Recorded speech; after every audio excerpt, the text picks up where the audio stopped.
নমস্কার, শুনছেন শ্রীময়ীর গল্প। আজকে শোনাচ্ছি শ্রী সমরেশ মজুমদারের উপন্যাস ছায়াবৃতা। দ্রুত গলে যাওয়া চকলেট গলা দিয়ে নেমে গেলেও জিভে একটা আদুরে স্বাদ রেখে যায়। রোদ মরে যাওয়ার পর এই চরাচরে নেতিয়ে থাকা আলো প্রায় সেই রকম। এই আলোকে যতক্ষণ অন্ধকার না পুরোপুরি গিলে ফেলছে ততক্ষণ সন্ধে বলা যাবে না, রাত তো দূরস্থ। অথচ ঘড়ির কাঁটা ৮-এর ঘরে। অহনা দেখল সেই কাঠবিড়ালিটা এখনো ফুটপাতে খাবার খুঁটে মরছে। দোতলার ছোট্ট ব্যালকনিতে দুটো চেয়ার, দুটো টুল, একটা টেবিল। টেবিলের এক প্রান্তে বেশ বড় গণেশের মূর্তি। গণেশের সুর বাঁ দিকে বাঁকানো। সচরাচর গণেশের সুর ডান দিকে বাঁকানো থাকে। বছরখানেক আগে ইউনিয়ন টার্ন পাইকের রাস্তায় হাঁটতে হাঁটতে একটা বাড়ির সামনে গ্যারেজে সেল নোটিশ দেখে দাঁড়িয়েছিল অহনা। সাধারণত কেউ বাড়ি ছেড়ে অন্য শহরে চলে যাওয়ার আগে যা নিয়ে যাবে না তা বিক্রি করে চলে যায়। বাড়িটিতে গুজরাটি পরিবার থাকত। জামা কাপড় থেকে জুতো, খাট, আলমারির সঙ্গে এই গণেশটিও ছিল বিক্রির জন্য। ফুট ২.৫-এর পাথরের গণেশের দিকে অবাক হয়ে তাকিয়েছিল অহনা। না, ব্যতিক্রমী সুরের জন্য নয়, তার মনে হয়েছিল গণেশ হাসছেন। যেহেতু গণেশের মাথা হাতির এবং হাতি একটি প্রাণী, তাই এখন পর্যন্ত কোনো প্রাণীকে সে হাসতে দেখেনি। পাশের বাড়ি রবার্টের একটা স্পিচ আছে। সাদা স্পিচটা খুব আদুরে। রবার্ট বলে কুকুরটাকে কাতুকুতু দিলে নাকি খুব মজা পেয়ে হাসে। রবার্ট ৮১ পেরিয়েছে। ওই বয়সে চোখে ছানি পড়াই স্বাভাবিক, তাই প্রিয় কুকুরকে হাসতে দেখে। কিন্তু গণেশের এই মূর্তিটার মুখে হাসি হাসি ভাব আছে। যদিও সুরে ওর মুখ প্রায় ঢাকা, তবু অহনার মনে হয়েছিল তার দিকে তাকিয়ে পাথরের মূর্তিটা হাসছে। দরাদরি করে ১৫০ টাকায় কিনে নিয়ে বাড়িতে এসেছিল সে। বেশ ভারী বলে গাড়ি নিয়ে গিয়ে পেছনের সিটে বসিয়ে আনতে হয়েছিল। কিন্তু ড্রয়িং কাম লিভিং রুমে কিছুদিন রাখার পর মনে হয়েছিল ওর আলো বাতাস দরকার, তাই ব্যালকনিতে এনে রেখেছে। ২৪ ঘন্টা এই টেবিলের ওপর বসে গণেশ দিন রাতের আলো আঁধার দেখে যায়। গণেশকে বাড়িতে আনার পরে ঢাকায় ফোন করেছিল অহনা। ৮:৩০ ফোন করলে মা ফোন ধরবেই, কারণ সন্ধেবেলায় বাবা সাধারণত বাড়ি ফেরে না। গণেশ কেনার কথা বলেছিল সে মাকে। মা বলেছিল, সে কি রে, এ তো অদ্ভুত কথা, গণেশের সুরটা ডান দিকে থাকে, তারপর হুট করে কিনতে গেলি কেন? ওই দেখে মজা লাগলো তাই। কিরকম একটা হাসি হাসি মুখ। ধ্যাৎ, ইয়ার্কি মারতে নেই। শোন, রোজ একটা করে ধূপ দিস। কেন? এটা তো একটা শোপিস। তোমার কাছে ভগবান হতে পারে। যা ইচ্ছে তাই করো, আমি তো আর দেখতে যাচ্ছি না। মা ফোন ছেড়ে দিয়েছিল।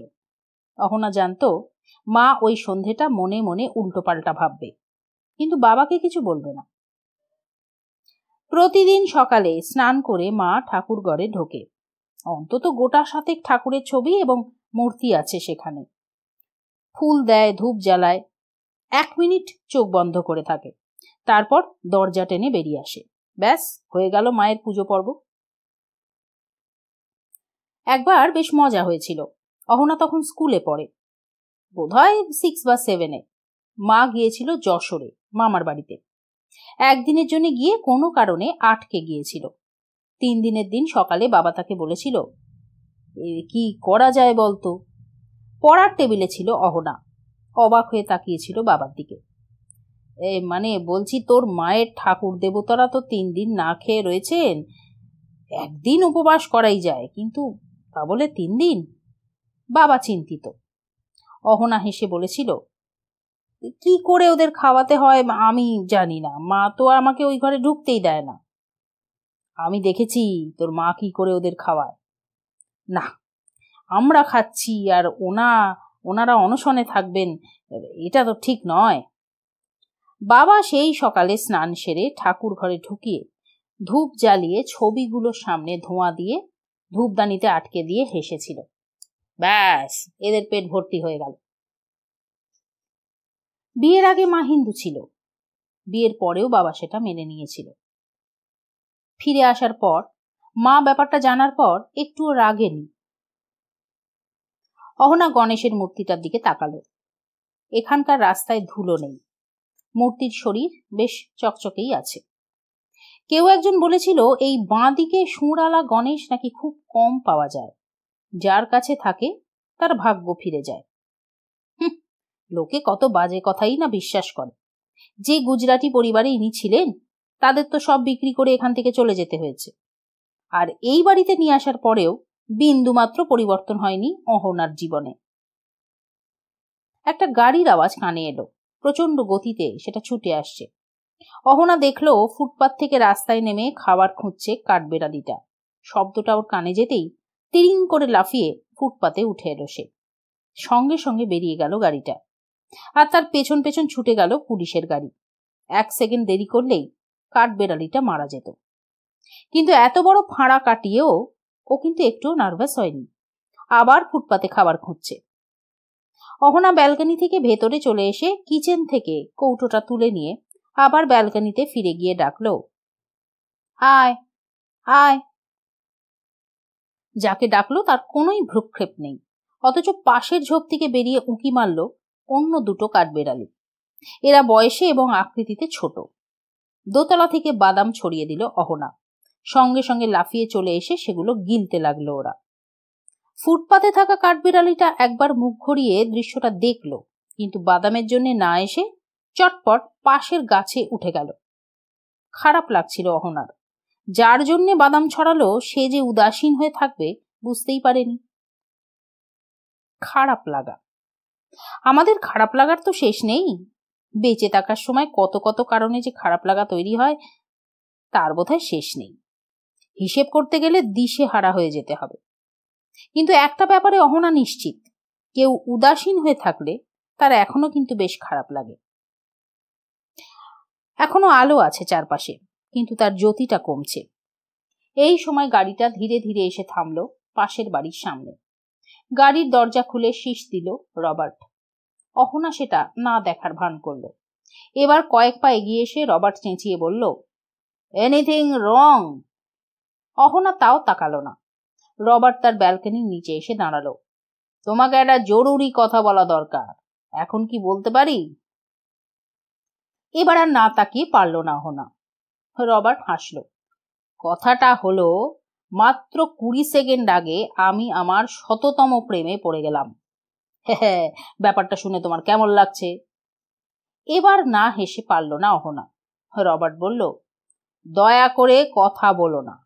আমি আমার শ্রবণ যন্ত্রটি বাড়িতে ফেলে গেছি, অতএব তুমি কিছু বললেও আমি শুনতে পাবো না। শুধু একটা অনুরোধ, দয়া করে মুখটা গম্ভীর করে থেকো না। ঈশ্বর তোমাকে দ্বিতীয়বার পৃথিবীতে পাঠাবেন না, অতএব উপভোগ করো। আমার ডিনারের সময় হয়ে গেছে, বেঁচে থাকলে কাল সকালে দেখা হবে। Good night. বারমুডার ওপর টি শার্ট পরা 81 বছরের যুবক রবার্ট চলে গেল পাশের বাড়ির দিকে। এই পাড়াটা শুধু সুন্দরী নয়, পাড়ার মানুষগুলো কোনো অশান্তি চায় না। বেশিরভাগই জু পরিবার। বাইরের লোক বলতে গুজরাটিরা ছিল আর অহনা। এই বাড়িটা সে কিনেছিল 4.5 লক্ষ টাকায়। সঞ্চয় ছিল 40,000-এর মতো। পরিচিতরা এত বড় ঝুঁকি নিতে নিষেধই করেছিল, শুধু বাবা ছাড়া। দেশ থেকে বাবা বলেছিল, এই বয়সে যদি চ্যালেঞ্জ না নিতে পারো তাহলে আর কবে নেবে? কথাটা বুকের ভেতর ঢুকে গিয়েছিল। 40,000 টাকা জমা দিয়ে মাসিক কিস্তিতে বাড়ি কিনেছিল সে। 1 তলা এবং 3 তলা ভাড়া দিয়ে সেই টাকায় বাড়ির মাসিক কিস্তি শোধ করে যাচ্ছে। আর বছর 2 গেলে বাড়িটা তার হয়ে যাবে। ঢাকা শহরের একটি অতি সাধারণ মেয়ে কি কখনো ভেবেছিল নিউ ইয়র্ক শহরে 3 তলা বাড়ির মালিক হবে? মানুষটাকে দেখতে পেল অহনা। ধীরে ধীরে হেঁটে আসছে কুইন্স বুলেভার্ডের দিক থেকে। চকিতে উঠে দাঁড়ালো অহনা। বসার ঘর পেরিয়ে দ্বিতীয় শোয়ার ঘরের দরজায় টোকা মারল সে। কোনো শব্দ নেই। এবার একটু জোরেই শব্দ করলো অহনা। ভেতর থেকে বন্ধ করা হয়েছে দরজা। এই ব্যাপারটায় তার প্রবল আপত্তি, কিন্তু মেয়ে কিছুতেই কথা শুনবে না। শেষে তিনি দরজা খুললেন। তাকে দেখে অহনার চক্ষু চরক গাছ। একটা 16 বছরের মেয়ে কি করে শরীর না ঢেকে ঘুমোতে পারে? চোখ সরিয়ে নিয়ে অহনা বলল, তোমার টিচার এসে গেছে, দয়া করে ভদ্র মেয়ের মতো পোশাক পরে নাও, আমি নিচে যাচ্ছি দরজা খুলতে। মাই গড, আজকে তো আসার কথা ছিল না, নাকি গলায় বলে উঠল মেয়ে। অহনার মনে হলো ঠাস করে ওর গালে একটা চড় মারে। যে দেশে কেউ নিয়মের বাইরে পা ফেলে না, সেই দেশে একজন টিচার পাগল না হলে কি 2 দিনের বেশি 3 দিন পড়াতে আসে? এতে যার খুশি হওয়ার কথা, সে নাকি কাঁদছে। বেরিয়ে আসার আগে অহনা বলল, তুমি নিশ্চয়ই চাও না আমি ওকে ফিরে যেতে বলি? একতলার 3টে ঘরে 2টো ভাড়াটে। বাঁ দিকের একলা ঘরে থাকে জনসন। অদ্ভুত মানুষ। ও বাড়িতে থাকলেও বোঝাই যায় না যে আছে। আজ অব্দি ওকে কথা বলতেও শোনেনি অহনা। জনসনের ঘরের দরজা বন্ধ। উল্টো দিকের 2 ঘরের ফ্ল্যাটে থাকে 2 বোন, 50-এর আশেপাশে বয়স। দিন রাত তাদের মধ্যে ঝগড়া হয়। মাঝে মাঝেই ওপর থেকে ফোন করে সতর্ক করে অহনা। 2 বোন এখনো বাড়ি ফেরেনি। সে দরজা খুলল। ছিমছাম চেহারার লোকটি বলল, গুড ইভিনিং, ভালো আছেন তো? হ্যাঁ, আসুন। আজ সন্ধেবেলার কাজটা তো বাতিল হয়ে গেল, তাই ভাবলাম ওকে ফিজিক্সটা আর একটু ঝালিয়ে দিয়ে যাই। আশা করি ও বাড়িতেই আছে। হ্যাঁ, ঘুমোচ্ছিল, আমি ডেকে দিয়েছি। দরজা বন্ধ করে ভদ্রলোককে নিয়ে ওপরে উঠে এলো অহনা। মেয়ে এর মধ্যে তৈরি হতে পেরেছে কিনা সেটা বুঝতে না পেরে বলল, বসুন, চা বা কফি? অনেক ধন্যবাদ, আমি চা খেয়েই বেরিয়েছি। স্বস্তি পেল অহনা। এখন আর তার কিচেনে ঢুকতে একটু ইচ্ছে করছে না। সে উল্টো দিকে সোফায় বসে জিজ্ঞেস করল, আচ্ছা, ও ঠিকঠাক পড়ছে তো? হ্যাঁ, নিশ্চয়ই। যে কোনো অ্যাভারেজ স্টুডেন্টদের থেকে ও অনেকটাই ওপরে। খুব চটপট ধরে নিতে পারে। আপনার এই মেয়ে দারুণ ভালো রেজাল্ট করবে। কিন্তু আমার মনে হয় ও খুব অলস। না, আপনার এই ধারণাটা ঠিক নয় সঠিক। নিজেদের ভালো কিসে হবে সেটা ও খুব ভালো করেই বুঝতে পারে। আচ্ছা, ও কি উঠেছে? অহনা গলা তুলে ডাকলো, ত্রিনা। সঙ্গে সঙ্গে জিন্স আর শার্ট পরে ভেতর থেকে বেরিয়ে এলো ত্রিনা। Good evening sir. হ্যাঁ, গুড ইভিনিং। আচ্ছা, আজকে আমরা একটু ফিজিক্সটা নিয়ে বসবো। ত্রিনা তার টিচারকে নিয়ে চলে গেল পড়ার টেবিলে। জ্যাকসন হাইটের বাংলা বইয়ের দোকানের মালিক সিরাজুল ভাই খুব মিশুকে মানুষ। সবসময় হেসে কথা বলেন। তাকে মেয়ের জন্য একজন ভালো টিচার জোগাড় করে দিতে বলেছিল অহনা। শুনে সিরাজুল বলেছিলেন, তোমার কপাল ভালো। আমার কপাল? সেটা যে কিরকম সেটা তো আর আপনার অজানা নয়। আরে, তুমি আবার সব সময় সব কথাকে এত সিরিয়াসলি নাও কেন বলো তো? আমি বলতে চাইছি, তুমি মেয়ের জন্য একজন ভালো টিচার খুঁজছো, আর আজই স্বপ্নেন্দু বলে গেল ও আবার একটা টিউশনি করতে চায়, বিজ্ঞান পড়াবে। স্বপ্নেন্দুকে? ওরে কলকাতার ছেলে, স্কলারশিপ নিয়ে পড়তে এসেছিল, ব্রিলিয়েন্ট ছাত্র। এখন কি সব গবেষণা করছে। পড়াশুনো ছাড়া আর কোনো চিন্তাই ওর মাথায় নেই। তাই এরকম টিচার কপাল ভালো হলেই পাওয়া যায়। তা বয়স কত? অহনা জিজ্ঞেস করলো। তোমার আর তোমার মেয়ের ঠিক মধ্যিখানে। হাসলেন সিরাজুল ভাই। অহনা, তুমি আর কতদিন এই বাঙালিপনা নিয়ে থাকবে বলো তো? সিরাজুল হেসেছিলেন। প্রতিবাদ করেছিল অহনা, এ কি বলছেন চাচা?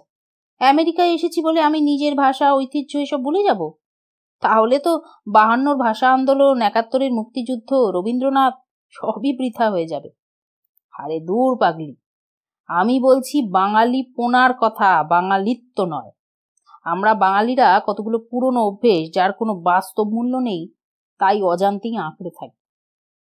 এই যেমন, এই ছেলেটির বয়স কত সেটা তুমি জানতে চাইছো। কেন চাইছো? কারণ তোমার মেয়ের বয়স 15-16। কাছাকাছি বয়স যদি হয়, তাহলে সে মেয়ের প্রেমে পড়তে পারে, কিংবা শারীরিক সংস্পর্শে আসতে পারে। এই বাঙালিপনা তোমাকে সতর্ক করলো। আর যদি শোনো ছেলেটির বয়স 60-70, তাহলে সেই মানসিকতা নিশ্চিত হয়ে তোমাকে খুশি করবে। তাই তো? সিরাজুল একটু থামলেন। অহনা কথা খুঁজছিল। সিরাজুল আবার বললেন, এই মুহূর্তে তুমি ভুলে যাচ্ছ যে মেয়ে বড় হচ্ছে, আমেরিকায় পড়ছে। ছেলেদের সঙ্গে প্রেম, শরীর এসব নিয়ে ওর আগ্রহ থাকলে ইতিমধ্যে সেসব হয়েও যেতে পারে। ওর বয়সে প্রচুর মেয়ে অ্যাবর্ট করছে অথবা মা হয়ে যাচ্ছে। আরে বাবা, এই দেশটা বাংলাদেশ বা ইন্ডিয়া নয় যে 24 ঘন্টা তুমি মেয়েকে পাহারায় রাখতে পারবে। হ্যাঁ, তা সত্ত্বেও টিচার রাখার সময় তোমার মাথায় প্রশ্ন এলো ওর বয়স কত। এটাই হলো বাঙালিপনা। হাত জোর করলো অহনা। বাবা, মাফ করবেন, অন্যায় হয়েছে। আসলে আমি ভেবেছিলাম অল্প বয়সীদের অভিজ্ঞতা কম থাকে, তো তাই একটু বয়স হলে। ভুল। অল্প বয়সীরা পড়াশুনোর মধ্যে থাকে, পদ্ধতিটা ওরাই ভালো জানে। স্বপ্নেন্দু ছাত্র হিসেবে ব্রিলিয়েন্ট, তুমি চিন্তা করো না। কত দিতে হবে? সেটা তুমি ওর সঙ্গে কথা বলে নাও। বলছি কি সিরাজুল চাচা, আপনি ঠিক করে দিন না। না না, তোমার মেয়ে পড়াবে, স্বপ্নেন্দু পড়বে, পড়বে স্বপ্নেন্দু পড়াবে। আমি যোগাযোগ করিয়ে দিচ্ছি, ওইসব টাকা পয়সার মধ্যে আমি নেই। সিরাজুল সেলফোন বের করে নাম্বার টিপলেন, তারপর মাথা নাড়লেন, একটু জোরে বললেন, স্বপ্নেন্দু, আমি যোগাযোগের সিরাজুল ভাই বলছি। টিউশনির ব্যাপারে আপনি এই নাম্বারে ফোন করতে পারেন, 6042223004। যাকে পড়াতে হবে তার মায়ের নাম অহনা, অহনা আমিন। ধন্যবাদ। অহনা হেসে ফেলল। সিরাজুল বলল, ভয়েস মেলেই খবরটা রাখলাম। তা তুমি হাসছো কেন?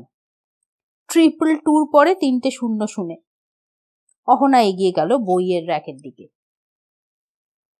এই একটি জায়গায় এলে মনটা আনন্দে ভরে যায়। এখন মনেই হয় না যে সে হাজার হাজার মাইল দূরে স্বেচ্ছা নির্বাসনে বাস করছে। এখন তার চারপাশে বাংলার গন্ধ, চোখ বন্ধ করলেই তাল সুপুরির শাড়ি, ফসলের মাঠ, মায়ের চাল ধোয়া হাতের সুবাস। বাংলা অক্ষরগুলো যেন আদুরে হাতে জড়িয়ে ধরে থাকে।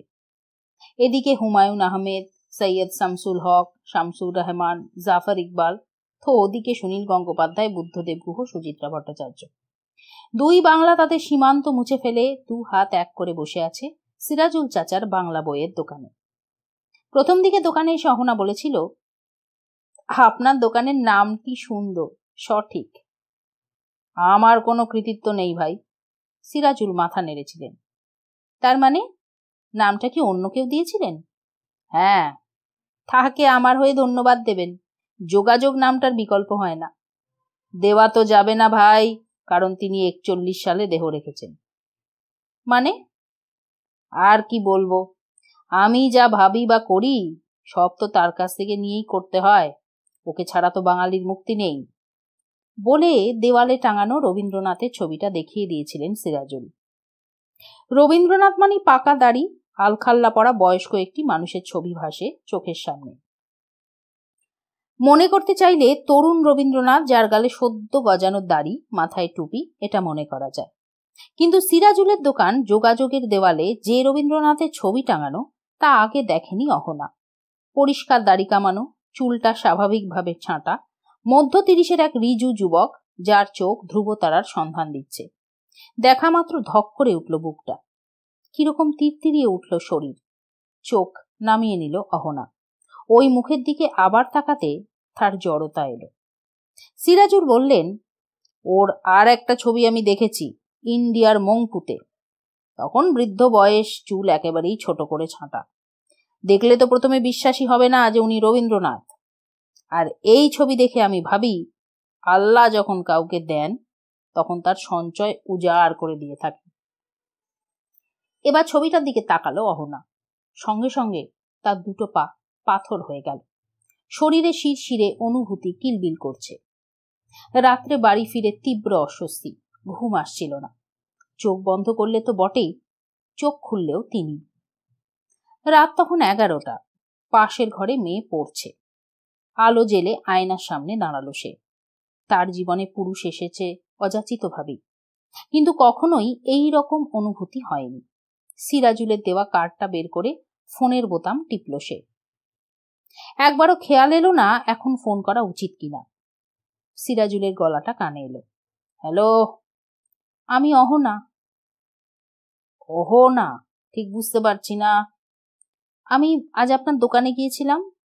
ও হো, হ্যাঁ হ্যাঁ, তা কি ব্যাপার? আচ্ছা, আমার একটা ইচ্ছে পূর্ণ করবেন, যদি সাধ্যে কুলোয়।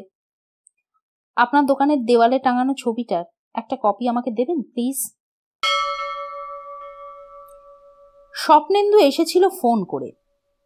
বয়স বছর 26 হলেও ব্যক্তিত্ব ঢের বেশি। কথা বলেই বোঝা গেল এ অনেক সিরিয়াস ছেলে। মেয়ের তীব্র আপত্তি ছিল প্রথমে। দুদিন পড়ার পর এসে বলেছিল, মম, হি ইজ সুপারব। টাকা পয়সার কথা জিজ্ঞেস করেছিল অহনা। আমি মেয়েকে নিয়েই থাকি, আপনি যদি রাজি হন তাহলে ওর পড়াশুনোর বড় দায়িত্ব আপনাকে নিতে হবে। আমার মেয়ে কিন্তু ফাঁকিবাজ, অলস। তবে ওর স্কুলের টিচাররা বলেন যে ইচ্ছে করলেই ও নাকি ভালো রেজাল্ট করতে পারবে। ওর মনে ওই ইচ্ছেটাকে তৈরি করার ভারটা আপনার ওপর। এখন বলুন যে আপনার সম্মান দক্ষিণা কত দিতে হবে। এক চিলতে হাসি স্বপ্নেন্দুর ঠোঁটে এসেই মিলিয়ে গিয়েছিল। আপনার পক্ষে যা দেওয়া সম্ভব তাই দেবেন। না, পরিষ্কার কথা বলুন। আচ্ছা, 1 সপ্তাহ ওকে পড়াই, তারপর বলবো। দ্বিতীয় সপ্তাহে পড়াতে এসে মেয়ের ঘরে যাওয়ার আগে স্বপ্নেন্দু তার সামনে দাঁড়ালো। আমি সপ্তাহে 2 দিন আসবো। ঠিক কোন দিন সেটা আগে বলা সম্ভব নয়, সেটা আমি ফোনে আগাম জানিয়ে দেব। আমার জন্য মাসে 250 টাকা রাখবেন। আশা করি আপনার অসুবিধে হবে না। স্বপ্নেন্দু কম কথা বলে। ওর হাঁটা চলা আর 5টা যুবকের মতো নয়। অহনার অনুমান ছেলেটা তার চেয়ে বছর 7 ছোট, কিন্তু ওর সঙ্গে কথা বলার সময় সে লক্ষ্য করেছে ছেলেটা যা বলে তাই মেনে নিতে হচ্ছে, কারণ অবান্তর কথা স্বপ্নেন্দু বলে না। আর এটাই তার কাছে বিস্ময়।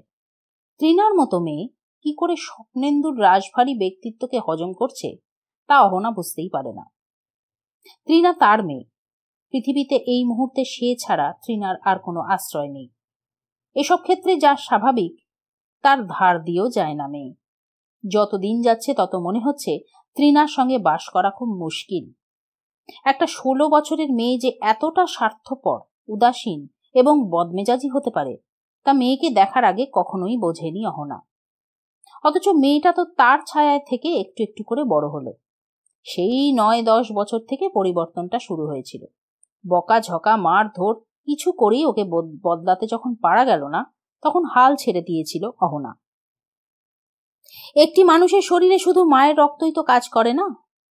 মায়ের স্নেহ, রুচি, এটুকুই তার পক্ষে যথেষ্ট নয়।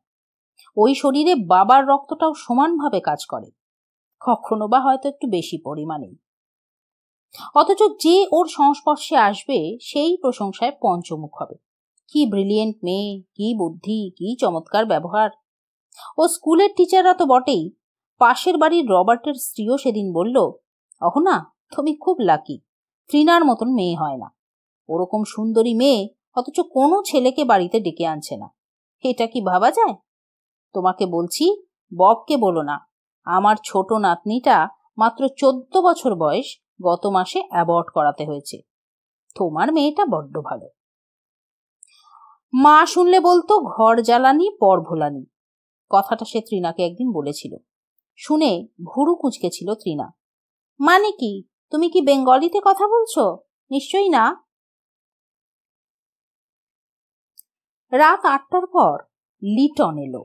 এসেই বলল, খুব খিদে পেয়েছে, খাওয়া। কি খাবি? ভাত। এদেশের বাঙালিদের বাড়িতে বোধহয় 24 ঘন্টা ভাতের ব্যবস্থা থাকে। রবিবার সারা সপ্তাহের জন্য ভাত রেঁধে ফ্রিজে ঢুকিয়ে দিয়ে প্রতিদিন একটু একটু গরম করে নিয়ে খাওয়া। অহনার এটা একদম পছন্দ নয়। টাটকা ভাত না খেলে ওর সুখই হয় না। বলল, 15 মিনিট অপেক্ষা করতে হবে। তাহলে একটা হুইস্কি খাই ততক্ষণ। আমার বাড়িতে হুইস্কি থাকে না, সেটা তো তুই জানিস। আর দূর, তোর কাছে কে চাইছে, তুই গ্লাস আর বরফ দে। বলে উঠে কিচেনে চলে গেল লিটন। আপনা হাত জগন্নাথ, সালা দেশে থাকতে 1 গ্লাস জল নিজে নিয়ে খেতাম না, আর এখানে আমি আমার চাকর। গ্লাসে বরফ ঢেলে টেবিলে রাখলো লিটন। তারপর পকেট থেকে একটা ছোট বোতল বের করে ছিপি খুলে নাকের তলায় ঠেকিয়ে বলল, আহ, জব্বর গন্ধ। অহনা কিচেনে ঢুকে মাইক্রো ওভেনে ভাত চড়িয়ে দিল। সেটা করতে করতে চিৎকার করে জিজ্ঞেস করলো, সঙ্গে কিছু লাগবে? না, দিবি তো বাদাম, ওতে আবার ক্যালোরি বাড়বে। ভাত চাপিয়ে দিয়ে অহনা লিটনের সামনে এসে বসলো। লিটন জিজ্ঞেস করলো, জ্ঞান দিবি না? অহনা জবাব দিল না। তোকে একটা ভালো খবর দিচ্ছি। লিটন গ্লাসে চুমুক দিল। কে মার্ট মোটা টাকায় গার্মেন্টের অর্ডার দিয়েছে। কত? $5 লাখ। ব্যাট, আরে হ্যাঁ রে, একসঙ্গে নয়, 6 মাসে ডেলিভারি দিতে হবে। স্পেসিমেন অ্যাপ্রুভ করেছে, আমি ঢাকার সঙ্গে কথা বলেছি। 4টে ফ্যাক্টরির সঙ্গে চুক্তি করতে হবে। এখন হয় তোকে নয় আমাকে ঢাকায় যেতে হবে। লিটন বলল। পাগল? মুখ ফেরালো অহনা। কোনো মানে হয় না। তোর মতো মেয়ে যদি চিরকাল অতীত আঁকড়ে থাকে তো অন্যেরা কে কি করবে বলতো? আচ্ছা বেশ, আমিই যাব। সামনের সপ্তাহটা দয়া করে একটু অফিসে বস। সে ঠিক আছে, কিন্তু 11টার আগে যেতে পারবো না। কেন? তুই তো জানিস ত্রিনাকে স্কুলে পৌঁছতে হয়। এখনো? ওর তো 16 হয়ে গেছে। চুপ কর তো। এমনিতেই সাপের 5 পা দেখেছে, তার উপর যদি একা যাওয়া আসা করতে দিই না, তাহলে আর দেখতে হবে না। ও বাবা, তাহলে তো আবার ছুটি সময়তেও আনতে যাবি? না, ওটা রবার্টকে বলবো। মাসে 100 টাকা যাবে। অহনা উঠল। আর ঢালবি না, ভাত দিচ্ছি। লিটন চটজলদি দ্বিতীয়বার হুইস্কি গ্লাসে ঢাললো। তা ত্রিনা কি পড়ছে? হ্যাঁ, ওর টিচার এসেছে। ভাত নামাতে নামাতে বলল অহনা। চোখ বন্ধ করে মদ খাচ্ছিল লিটন। ভাতের প্লেট সামনে রেখে বিরক্ত গলায় অহনা বলল, আবার নিয়েছিস? পুলিশ ধরলে কিন্তু গাড়ি চালানো বন্ধ হয়ে যাবে। কাকে ধরবে, আমাকে? পেটে হুইস্কি থাকলে স্টিয়ারিং এ বসে আমি এতটাই নর্মাল হয়ে যাই না যে মামারা টেরই পায় না। তা তুই খাবি না? ত্রিনার সঙ্গে খাবো, তুই শুরু কর। হাত ধোয়ার বালাই নেই। লিটন দ্রুত হাত চালালো। বুঝতে অসুবিধা হচ্ছিল না দীর্ঘ সময় সে না খেয়ে আছে। খাসনি কেন এতক্ষণ? খেয়াল ছিল না। খেতে খেতে লিটন বলল, মিনার খবর কি? জানি না। জানি না মানে? পরশু ফোন করেছিল, আমি তখন অফিসে। বললো আমি একটু বেড়াতে যাচ্ছি, 2 দিন পরে ফিরবো। ব্যাস, লাইন কেটে দিয়েছিল। তারপর থেকে মোবাইলটা অফ করে রেখেছে। অতএব জানি না বলাটাই সঙ্গত। খাওয়া থামাচ্ছিল না লিটন। খেতে খেতে বলল, এই আলু ভর্তাটা খুব মজার। আশ্চর্য, তোর বউ 2 দিনের জন্য বেড়াতে যাচ্ছে, কোথায় যাচ্ছে, কার সঙ্গে যাচ্ছে সেটা জানার তোর কৌতূহল হচ্ছে না? রেগে গেল অহনা। এবার খাওয়া থামালো Liton. This is not first time. গেছে, আবার ফিরেও এসেছে, তুই জানিস না? হ্যাঁ, কিন্তু তাই বলে? আরে ধর, কোনো বলে টলে না। গলা তুলল লিটন। কৌতূহল? কি কৌতূহল দেখাবো? তুমি কার সঙ্গে গেছো, কোথায় গেছো, সেখানে যে ঘরে আছো সেই ঘরটা কিরকম, যে পুরুষের সঙ্গে গেছো সে আমার চেয়ে কতটা আকর্ষণীয়, এসব? আস্তে কথা বল। ও সরি। কিন্তু লিটন বারবার এরকম হচ্ছে, তুই মেনে নিচ্ছিস কি করে? ও তুই বুঝবি না। জীবনে এক একটা পরিস্থিতি তৈরি হয় যখন মেনে নেওয়া ছাড়া আর কোনো পথ খোলা থাকে না। কেন? আলাদা হয়ে যা। হাসলো লিটন। খাওয়া শেষ করে প্লেট গ্লাস নিয়ে কিচেনে চলে গিয়ে ওগুলো সিঙ্কে রেখে হাত মুখ ধুয়ে নিল। প্লেট ধুতে হবে না, চেয়ারে বসে জানালো অহনা। তুই আগে আমাকে 2-2বার বলেছিলি আলাদা হওয়ার কথা। আমি চাই মিনাই আমাকে কথাটা বলুক। ও খুব চেষ্টা করছে, কিন্তু যাদের সঙ্গে ও সম্পর্ক তৈরি করছে তাদের ওপর আস্থা রাখতে পারছে না, ফলে একটার পর একটা ভুল করে যাচ্ছে। তাই আলাদা হওয়ার কথাও বলতে পারছে না। তুই নিজে বলছিস না কেন? কি করে মেনে নিচ্ছিস? ওই তো সমস্যা। সমস্যাটা কি সেটাই তো আমি বুঝতে পারছি না। তোর বউ একের পর এক ছেলের সঙ্গে রাত কাটাতে বাইরে যাচ্ছে আর তুই সেটা উপভোগ করছিস। লিটন তাকালো অহনার দিকে, একটু হাসলো, তারপর মাথা নেড়ে বলল, চলি, ভাত খাওয়ার পর আবার ঘুম পাচ্ছে। লিটন চলে গেল। লিটন তার ব্যবসার পার্টনার, খাতায় কলমে তাই। লাভ হলেই ভালো টাকা পায় অহনা, কিন্তু পুরোটাই দেখাশোনা করে লিটন। আমেরিকার বিভিন্ন বড় বড় শপিং সেন্টারের চাহিদা অনুযায়ী দেশ থেকে জামা কাপড় আমদানি করে ওরা। শুরুর সময় কিছু টাকা অহনা দিতে পেরেছিল লিটনকে, সেই সুবাদে এখনো সে পার্টনার। নিয়মিত সে টাকা পায় না ঠিকই, কিন্তু যখন যা পায় তা সারা বছরের জন্য যথেষ্ট বেশি। লিটনকে অহনা চেনে ছেলেবেলা থেকে, একই পাড়ায় ওরা থাকতো। রোগা ছোটখাটো চেহারার ছেলেটার সম্পর্কে কোনো কৌতূহল ছিল না পাড়ার কোনো মেয়ের, অহনারও নয়। প্রায় 17-18 বছর পর আবার যোগাযোগ হলো নিউ ইয়র্কে। পারতপক্ষে ট্যাক্সিতে ওঠে না অহনা, ম্যানহাটনে গিয়েছিল কাজে। হঠাৎ বুকে চিনচিনে ব্যথা শুরু হলো। যেহেতু ব্যথাটা ডান দিকে, তাই প্রথমে খুব একটা পাত্তা দেয়নি, কিন্তু সেটা যখন বাড়তে লাগলো তখন বাড়িতে ফিরতে চাইল সে। টিউবে বা বাসে চেপে আসতে গেলে হাঁটতে হবে, সময় লাগবে। সেই জন্য বাধ্য হয়ে ট্যাক্সি নিয়ে বলেছিল কুইন্স ইউনিয়ন টার্ন পাইকের কবরখানার পাশে। বলে ট্যাক্সির পেছনের সিটে চোখ বন্ধ করে বসেছিল সে।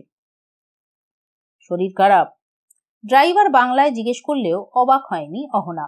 নিউ ইয়র্কে বাঙালি ট্যাক্সি ড্রাইভার অনেক। সে মাথা নেড়ে নিচু গলায় বলেছিল, হ্যাঁ। গাড়ি চালাতে চালাতে ড্রাইভার জিজ্ঞেস করেছিল, কোথায় যাব, বাড়ি না হাসপাতালে? আপনাকে আমি হাসপাতালে যাওয়ার কথা বলিনি। ও। সারাটা পথ আর কথা হয়নি। ইউনিয়ন টার্ন পাইকের কাছে এসে ড্রাইভার বলেছিল, বাড়িতে অ্যান্টাসিড আছে? না, রাখা উচিত। গাড়িটা একটা দোকানের সামনে দাঁড় করিয়ে এক পাতা অ্যান্টাসিড কিনে নিয়ে এসে লোকটা এগিয়ে ধরল। এখনই দুটো মুখে পুরে চুষতে থাকুন, তাতে যদি না কমে তাহলে হাসপাতালে যেতে হবে। তখন শরীরের যা অবস্থা, তাতে ওষুধ মুখে না দিয়ে অহনা পারেনি। বাড়ির সামনে গাড়ি দাঁড় করিয়ে সে জিজ্ঞেস করেছিল, ভাড়া আর ওষুধের দাম কত হয়েছে? বেশি না, এক মুঠো আনন্দ। ড্রাইভার আয়নায় তাকে দেখল, রেগে গেল অহনা। আশ্চর্য, আপনি আমার সঙ্গে ফাজলামি করছেন নাকি? আপনার আপার সঙ্গে করতে পারতেন। আরো বেশি পারতাম, কিন্তু আমার নিজের কোনো আপা নেই। আর আপনি তো আর আমার আপা নন, আপনি তো অহনা। ড্রাইভার শব্দ করে হাসল। আপনি আপনি আমার নাম জানলেন কি করে? অবাক হয়ে গেল অহনা। এবার ঘুরে বসলো ড্রাইভার। তোর সঙ্গে এককালে তুই তোকারি করতাম রে, আমি লিটন, চিনতে পারছিস না? অবশ্য আমি নিজেই নিজেকে চিনতে পারি না আজকাল। সেই যে রোগা খাটো ছেলে যাকে তোরা পাত্তা দিতিস না। লিটন! চেঁচিয়ে উঠেছিল অহনা। লিটন তুই? ইয়েস আপা। মারবো এক থাপ্পড়। তুই আমার সমান, আবার আপা বলছিস? এই মাত্র তো বললি আমি আপার সঙ্গে ওইভাবে কথা বলি কিনা।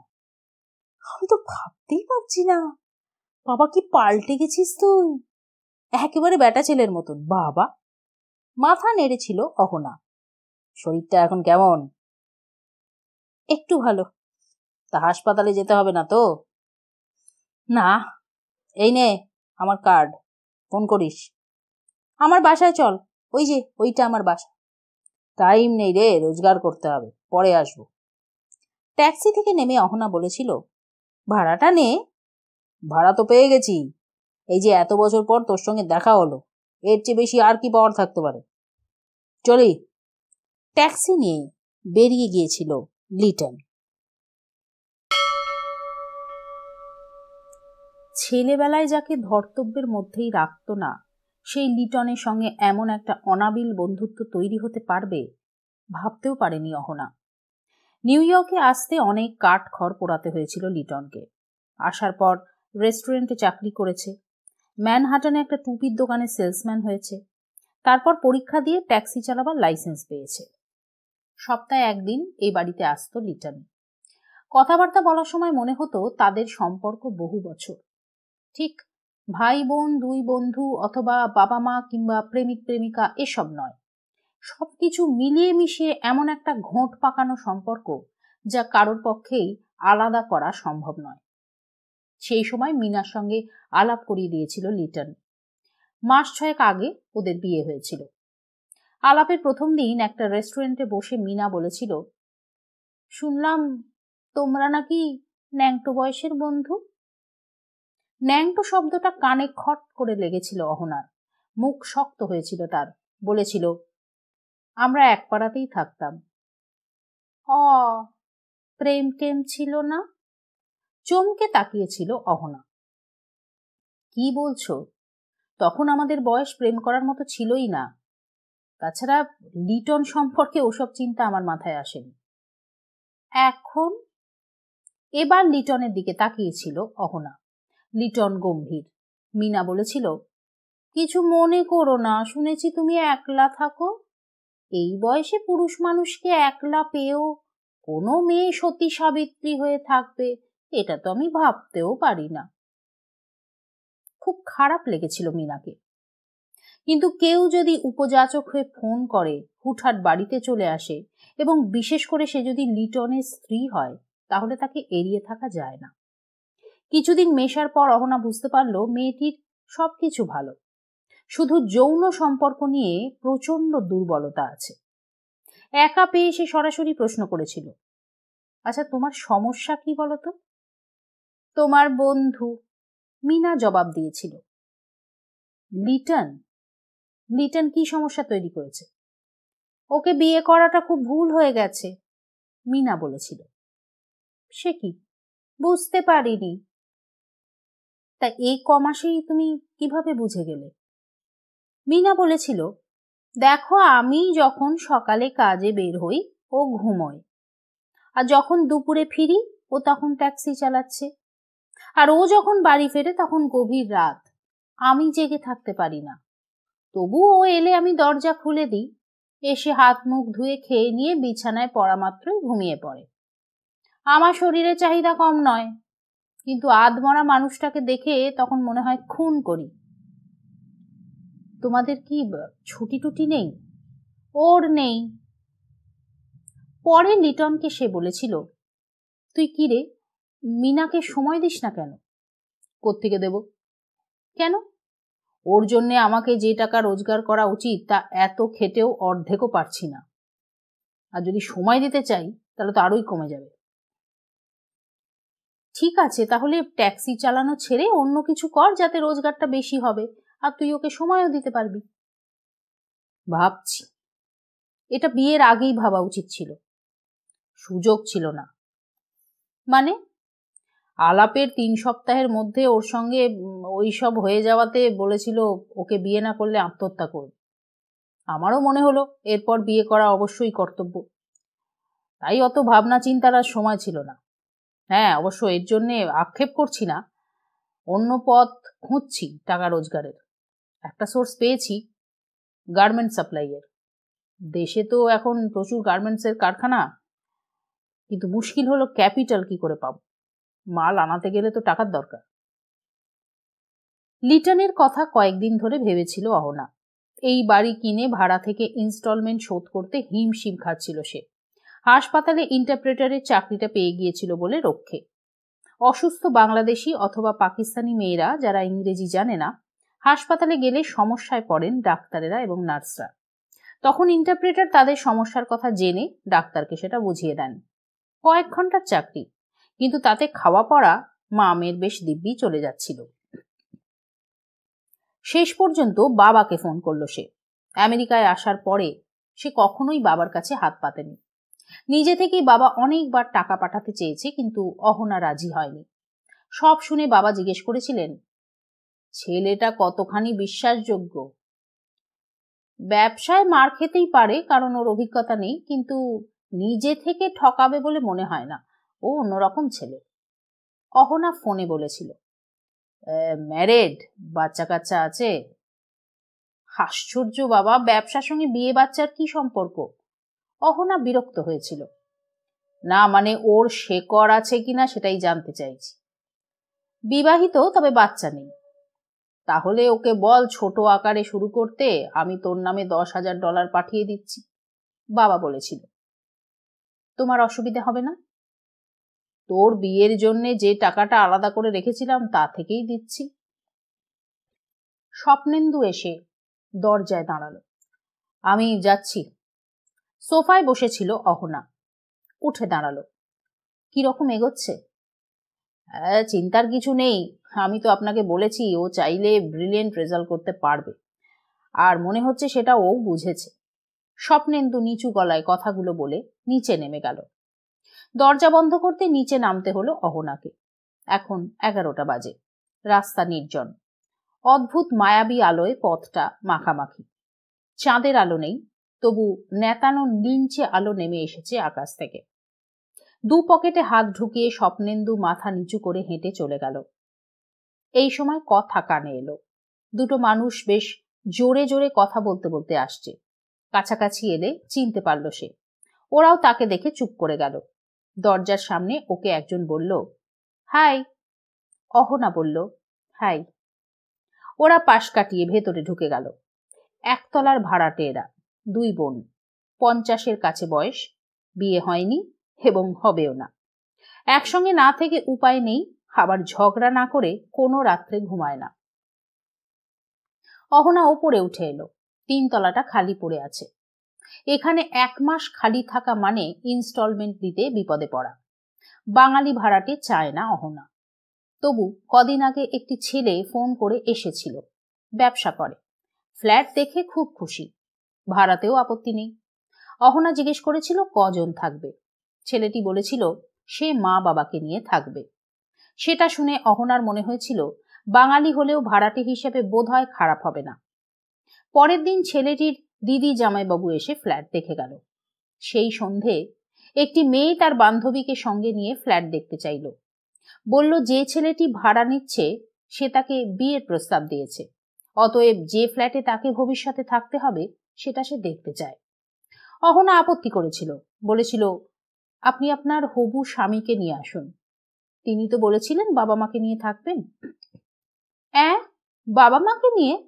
অসম্ভব, তাহলে আমি ওকে বিয়েই করব না, মেয়েটি বলে গিয়েছিল। তারপর ছেলেটিও আর যোগাযোগ করেনি। আজ এক হিসপ্যানিক পুলিশ অফিসার ফোন করেছিলেন, কাল সকালে ফ্ল্যাট দেখতে আসবেন। বাড়িতে একজন পুলিশ অফিসার থাকলে অনেক ব্যাপারেই উপকার হতে পারে। অহনা খাবার গরম করে মেয়েকে ডাকলো। তৃণার কোনো সাড়া নেই, নিশ্চয়ই কানে তার গুঁজে গান শুনছে। মেয়ের বেডরুমের সামনে গিয়ে দেখলো দরজা ভেজানো, কিন্তু বন্ধ নয়। যাক, কথা কানে ঢুকেছে শেষ পর্যন্ত। সে দরজা খুলে দেখলো টেবিলে আলো জ্বলছে, বই খোলা, ওপাশে কম্পিউটার অন করা, তাতে ছবি ভাসছে, আর মেয়ে তার খাটে উপুর হয়ে শুয়ে ঘুমোচ্ছে। এখন ওকে ঘুম থেকে তুলে খাওয়াতে নিয়ে যাওয়া মানে পরিশ্রম করা। জামা কাপড় না ছেড়েই ঘুমিয়ে পড়েছে তৃণা। অহনা টেবিল ল্যাম্প নিভিয়ে কম্পিউটার অফ করতে গিয়ে থমকে দাঁড়ালো। পর্দায় একটি নারী ভয়ঙ্কর ভঙ্গিতে পুরুষ সঙ্গীকে চুমু খাচ্ছে। দুজনের শরীরে একটা সুতো পর্যন্ত নেই। চকিতে ঘুমন্ত মেয়ের দিকে তাকালো সে। ঘুমোলে মানুষের চেহারা শিশুর মতো হয়ে যায়, কিন্তু নেটে গিয়ে এই সাইটে নিশ্চয়ই ঢুকেছিল তৃণা। তারপর ঘুম পেয়ে যেতে বন্ধ করার কথা আর মাথায় আসেনি। দ্রুত মাউস চালিয়ে ভদ্রস্ত করে কম্পিউটার বন্ধ করলো অহনা। স্বপ্নেন্দু বলে চাইলে ও নাকি ব্রিলিয়েন্ট রেজাল্ট করতে পারে। 16 বছরের মেয়ে যদি ঘরের দরজা বন্ধ করে সেক্স সাইটে বিচরণ করে, তাহলে তার ভবিষ্যৎ কি হতে পারে সেটা তো আন্দাজ করতেও হয় না। অহনা ঠিক করলো কাল সকালে এ ব্যাপারে মেয়ের সঙ্গে কথা বলবে। 8:30টায় টেলিফোনের আওয়াজে ঘুম ভাঙল অহনার। কাল অনেক রাত অবধি মেয়ের কথা ভেবে ঘুম আসেনি। এখন উঠতে কষ্ট হচ্ছিল, কিন্তু উঠতে হলো। রিসিভার তুলে বিরক্তি চেপে রাখলো না অহনা। হ্যালো। হাই ডার্লিং, আমি আসছি, দরজা খোলো। রবার্টের গলা। ও রবার্ট, প্লিজ 1 কাপ চা খাও। কেন, তোমার বউকে বলো। হাহা করে হাসলো বুড়োটা। তোমার দরজার সামনে দাঁড়িয়ে আছি। অতএব বাধ্য হয়ে বাথরুমে গেল অহনা। মুখে জল দিয়ে চাবি নিয়ে বেরিয়ে এলো ব্যালকনিতে। রবার্ট দাঁড়িয়ে আছে সাদা বারমুডার ওপর সাদা জ্যাকেট পরে। চাবিটা ছুঁড়ে দিল অহনা। এই বয়সেও ঠিক লুফে নিল বুড়ো। চায়ের জল বসালো অহনা। ওপরে উঠে রবার্ট বলল, গুড মর্নিং। এই সকালটা আমার কাছে একটু আলাদা। সামনের বছর এই সকালটা নাও আসতে পারে। তার মানে? আজ আমার জন্মদিন। মিটিমিটি হাসছিল রবার্ট। হুমা তাই? এগিয়ে গিয়ে হাত ধরল অহনা। Happy birthday. আজ আমি 82। একটা চুমু খাও। হেসে ফেলল অহনা। তারপর মুখটা এগিয়ে নিয়ে যেতেই রবার্ট চেঁচিয়ে উঠল, এ দাঁড়াও দাঁড়াও। অবাক হয়ে মুখ সরিয়ে নিল অহনা। রবার্ট তখন প্রবল বেগে মাথা নেড়ে যাচ্ছে, চোখ বন্ধ। শেষ পর্যন্ত বলল, মাই গড, একদম মনে পড়ছে না। পৃথিবীতে এরকম মহিলা একটি ঈশ্বর তৈরি করেছেন। আমাকে ভোরবেলায় বার্থডে উইশ করার সময় সন্ধেবেলায় যেন বেশি মদ না খাই বলে এমন বকবকানি শুরু করেছিল যে একদম ভুলে বসে আছি। কি ভুলে গেছো? আরে আমার বউ কোন গালে বার্থডে উইশের চুমুটা খেয়েছিল, বাঁ গালে না ডান গালে? যে গালে খেয়েছিল সেই গালে আর কেউ, এমনকি তুমিও চুমু খাও সেটা আমি চাই না। বছরে একবারই তো চুমু খায়, সারাদিন ওই গালটায় আমি জল পর্যন্ত দিই না। কিন্তু কোন গাল? চকিতে পকেট থেকে সেলফোন বের করে নাম্বার টিপল রবার্ট। ওপাশে সাড়া পেয়ে হেসে বলল, ডার্লিং, তুমি আমাকে কোন গালে চুমু খেয়েছিলে গো? প্রশ্ন করা মাত্র রবার্টের চোখ মুখ কুঁচকে গেল। ওকে ওকে বলে সেলফোন বন্ধ করে দিয়ে শ্বাস ফেলল। ওর মা ওকে একটা জিনিস দিয়েছে উজাড় করে, সেটা হলো গলা। উফ, কাককেও হার মানায়। তা এখন কি করা যাবে ডার্লিং? আমি তো রিস্ক নিতে পারি না। তুমি বরং আমার কপালে চুমু খাও। 35 বছরের মা 82 বছরের ছেলের গলায় কপালে ভালোবাসার চুমু এঁকে দিক। মাথা ওপরে তুলল রবার্ট। হেসে চুমু খেয়ে অহনা জিজ্ঞেস করল, সত্যি বলো তো, তুমি আজ 82? শিওর। তো এই বয়সে এত এনার্জি পাও কি করে? আমার বউ যখনই চেঁচায় তখনও আমি আমার গার্লফ্রেন্ডের কথা ভাবি, সঙ্গে সঙ্গে মন চাঙ্গা হয়ে যায়, বেশ খুশি হই। আর খুশিতে থাকলে তুমি বুড়ো হবে না। বাবা, তোমার কটা গার্লফ্রেন্ড আছে? ছিল 9টা। আমার 20 থেকে 30 বছরের মধ্যে, 63 থেকে 53 বছর আগের কথা। জানি না তাদের এখনো গার্ল বলা যায় কি না। এত বছরে তারা কেমন আছে দেখিনি তো। শ্বাস ফেলল রবার্ট। তোমার বউ যে গালাগাল দেয় না, ঠিকই করে। হ্যাঁ, তা তো বলবেই। কিন্তু ডার্লিং, আমার মতন ভদ্র শান্ত মানুষ তুমি খুব কম পাবে, বিশেষ করে আমি যখন ঘুমিয়ে থাকি। বাই। রবার্ট নেমে গেল, কারণ ওর সেলফোন বাজছে। লোকটার বয়স 82, রবীন্দ্রনাথের চেয়েও বড়। ভাবাই যায় না। ওর বউকে দেখে অবশ্য বেশ বৃদ্ধা বলেই মনে হয়। সকাল দুপুরে কুকুরকে চেন বেঁধে বের হয় পটি করাতে। স্বামী স্ত্রী মেয়ের বাড়িতে থাকেন, মেয়ে বিধবা, বুড়ি নাতিদের সামলান। রবার্টের উৎসাহের সীমা নেই। ভর 6:30টায় সেজে গুজে গাড়ি বের করে বাড়ির সামনের রাস্তায় দাঁড়িয়ে থাকে। এ পাড়ার যেসব বাবা মা হঠাৎ কোনো সমস্যায় ছেলে মেয়েকে স্কুলে পৌঁছতে পারেন না, তাদের ফোন আসে রবার্টের কাছে। 10 টাকার বিনিময়ে পৌঁছে দিয়ে আসে রবার্ট। একসঙ্গে 3 কি 4টে বাচ্চা পেলে ওর খুব আনন্দ। শুধু সকালে নয়, কেউ হয়তো এয়ারপোর্টে যাবে, রবার্ট আছে, পৌঁছে দিলে $25। গাড়িটা ওর মেয়ে, তাকেও অফিসে পৌঁছে দেয়, নিয়েও আসে। রবার্ট হেসে বলে, এই ট্রিপটা বিনা পয়সার, মেয়ের মায়ের উচিত আমাকে কিছু দেওয়া। রবার্টের কাছ থেকে আর একটা উপকার পায় অহনা। তার অনুপস্থিতিতে বাড়িতে কেউ এলে রবার্ট খোঁজ খবর নিয়ে রাখে। মেয়েকে ডাকলো অহনা। তাকে এখন 4 বার ডাকতে হবে 5 মিনিটের মধ্যে। তখন একরাশ বিরক্তি নিয়ে মেয়ে বিছানা ছেড়ে বাথরুমে ঢুকবে। ঢোকার পর পৃথিবী ধ্বংস হয়ে গেলেও 1 ঘন্টার আগে বের হবে না। বাথরুম থেকে বেরোবার সময় অহনা এখন মেয়ের সামনে যায় না। লজ্জা বলে কোনো বস্তু এই মেয়ের নেই। এরপরে ঘরের দরজা বন্ধ থাকবে আধ ঘন্টা। গলা থেকে পা পর্যন্ত তিনি পরিচর্যা করবেন, পারফিউম স্প্রে করবেন। ততক্ষণে চেঁচিয়ে অহনার স্বরভঙ্গ হওয়ার জোগাড়। শেষ পর্যন্ত তিনি যখন বের হবেন তখন মনে হবে সিনেমার শুটিং করতে যাচ্ছেন। ত্রিনা, আমি তোমাকে আজ শেষবার বলছি, নিজের ব্যবস্থা নিজে করে নাও। মানে? আমি তোমাকে স্কুলে পৌঁছে দিতে পারবো না। তুমি ভেবেছোটা কি? আর মাত্র 20 মিনিট আছে, এর মধ্যে ট্রাফিক বেড়ে গেছে। 40 মিনিটের রাস্তা 20 মিনিটে পৌঁছে দিতে যে টেনশন হয় আমার, সেটা আমার পক্ষে আর নেওয়া সম্ভব নয়। আমার সঙ্গে যদি স্কুলে যেতে হয় তাহলে রেডি হয়ে ঠিক 9:30টায় খাবার টেবিলে এসে বসতে হবে, না হলে তুমি নিজেই স্কুলে যাও। অহনার মুখ লাল। তাহলে রবার্টকে বলো। বাহ, রবার্টকে 10 টাকা কে দেবে? আজ আমি দিয়ে দেব। অনেক টাকা তোমার না? খেতে বসো। খাওয়ার সময় নেই। আশ্চর্য, কাল রাত্রে খাওনি, সকালেও না খেয়ে স্কুলে যাবে? কথা বাড়াচ্ছ কেন? এমনিতেই হাতে বেশি সময় নেই। মেয়ে দরজার দিকে এগিয়ে গেল। দ্রুত চিকেন স্যান্ডউইচ আর জলের বোতল প্যাকেটে ঢুকিয়ে গাড়ির চাবি, বাড়ির চাবি এসব নিয়ে নিচে নেমে এলো অহনা। দয়া করে গাড়িতে বসে খেয়ে আমাকে উদ্ধার করো। হোয়াট ইজ উদ্ধার? তুমি খেয়ে আমাকে অবলাইজ করো। গাড়ির দরজা খুলে স্টিয়ারিং এ বসলো অহনা। বসেই আয়নায় নিজের মুখ দেখে চমকে উঠল। যেমন ছিল তেমন অবস্থাতেই বেরিয়ে এসেছে। চুলে চিরুনি দেওয়ারও সময় পায়নি। পরনে বাড়ির পোশাক। না হয় গাড়ি থেকে নামতে হবে না, কিন্তু আশেপাশের গাড়ির লোক তো তার মুখটা দেখবে। আমি বুঝতে পারছি না, আমার খাওয়ার সঙ্গে তোমার অবলাইজড হওয়ার কি সম্পর্ক? মাঝে মাঝে তুমি কি সব কথা বলো? ত্রিনা বলল। উত্তর দিল না অহনা। বেশ জোরে চালাতে গিয়েই স্পিড কমিয়ে আনলো। এই রাস্তায় 25 স্পিড তুললেই পুলিশ নজর রাখবে। মেয়ের জন্য টিকিট খেতে চায় না সে। মা, আর একটু জোরে চলো, আর 8 মিনিট আছে। অহনা উত্তর দিল না। এখন জোরে চালানোর কোনো উপায় নেই। অফিসের ভিড় এখন তুঙ্গে। তাছাড়া 1.5 মিনিট যেতে না যেতেই লাল আলোয় থমকাতে হয়। মেয়ের গলাটা করুণ হলো। 10:30 বেজে গেলে ঢুকতে দেবে না।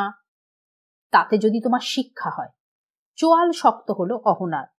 আমি তো অন্য মেয়েদের মতন অ্যাডভেঞ্চার করি না, শুধু বাথরুমে বেশিক্ষণ থাকি। আর বাথরুমে কি করো? ঘুমাও?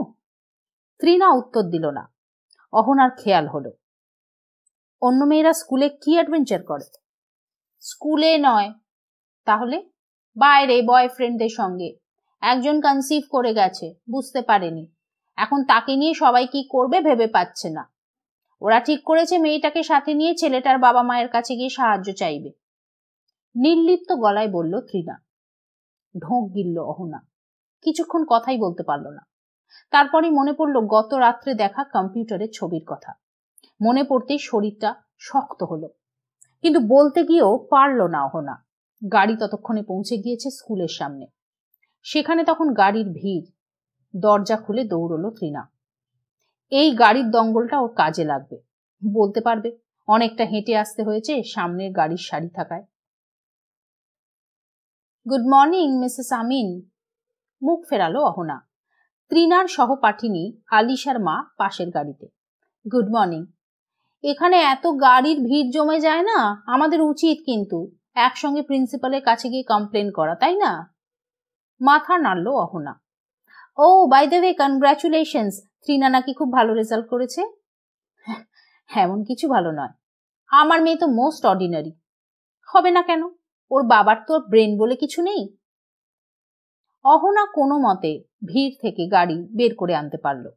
গতকাল ভেবেছিল ত্রিনাকে পৌঁছে দিয়ে বাজার করে বাড়ি ফিরবে। আজ যে অবস্থায় বাড়ি থেকে বেরিয়ে এসেছে, তাতে গাড়ি থেকে নেমে কোনো স্টোরে যাওয়ার কথা ভাবতেই পারছে না সে। সামনে যে রেড লাইট জ্বলছে এবং একটা গাড়ি দাঁড়িয়ে পড়েছে তার লক্ষ্য করেনি অহনা। অন্য মনস্কতা কাটিয়ে ব্রেকে সজোরে চাপ দিতে দিতে তার গাড়ি সামনের গাড়ির পেছন স্পর্শ করে ফেলল। অহনা মাথা সজোরে লাগলো স্টিয়ারিং এ, এবং তখনই অন্ধকার দেখল সে। আশেপাশে এবং পেছনে অনেক গাড়ি দাঁড়িয়ে গেছে ইতিমধ্যে। যে গাড়িতে ধাক্কা লেগেছিল তার দরজা খুলে এক ভদ্রলোক বেরিয়ে এলেন রাগী মুখে।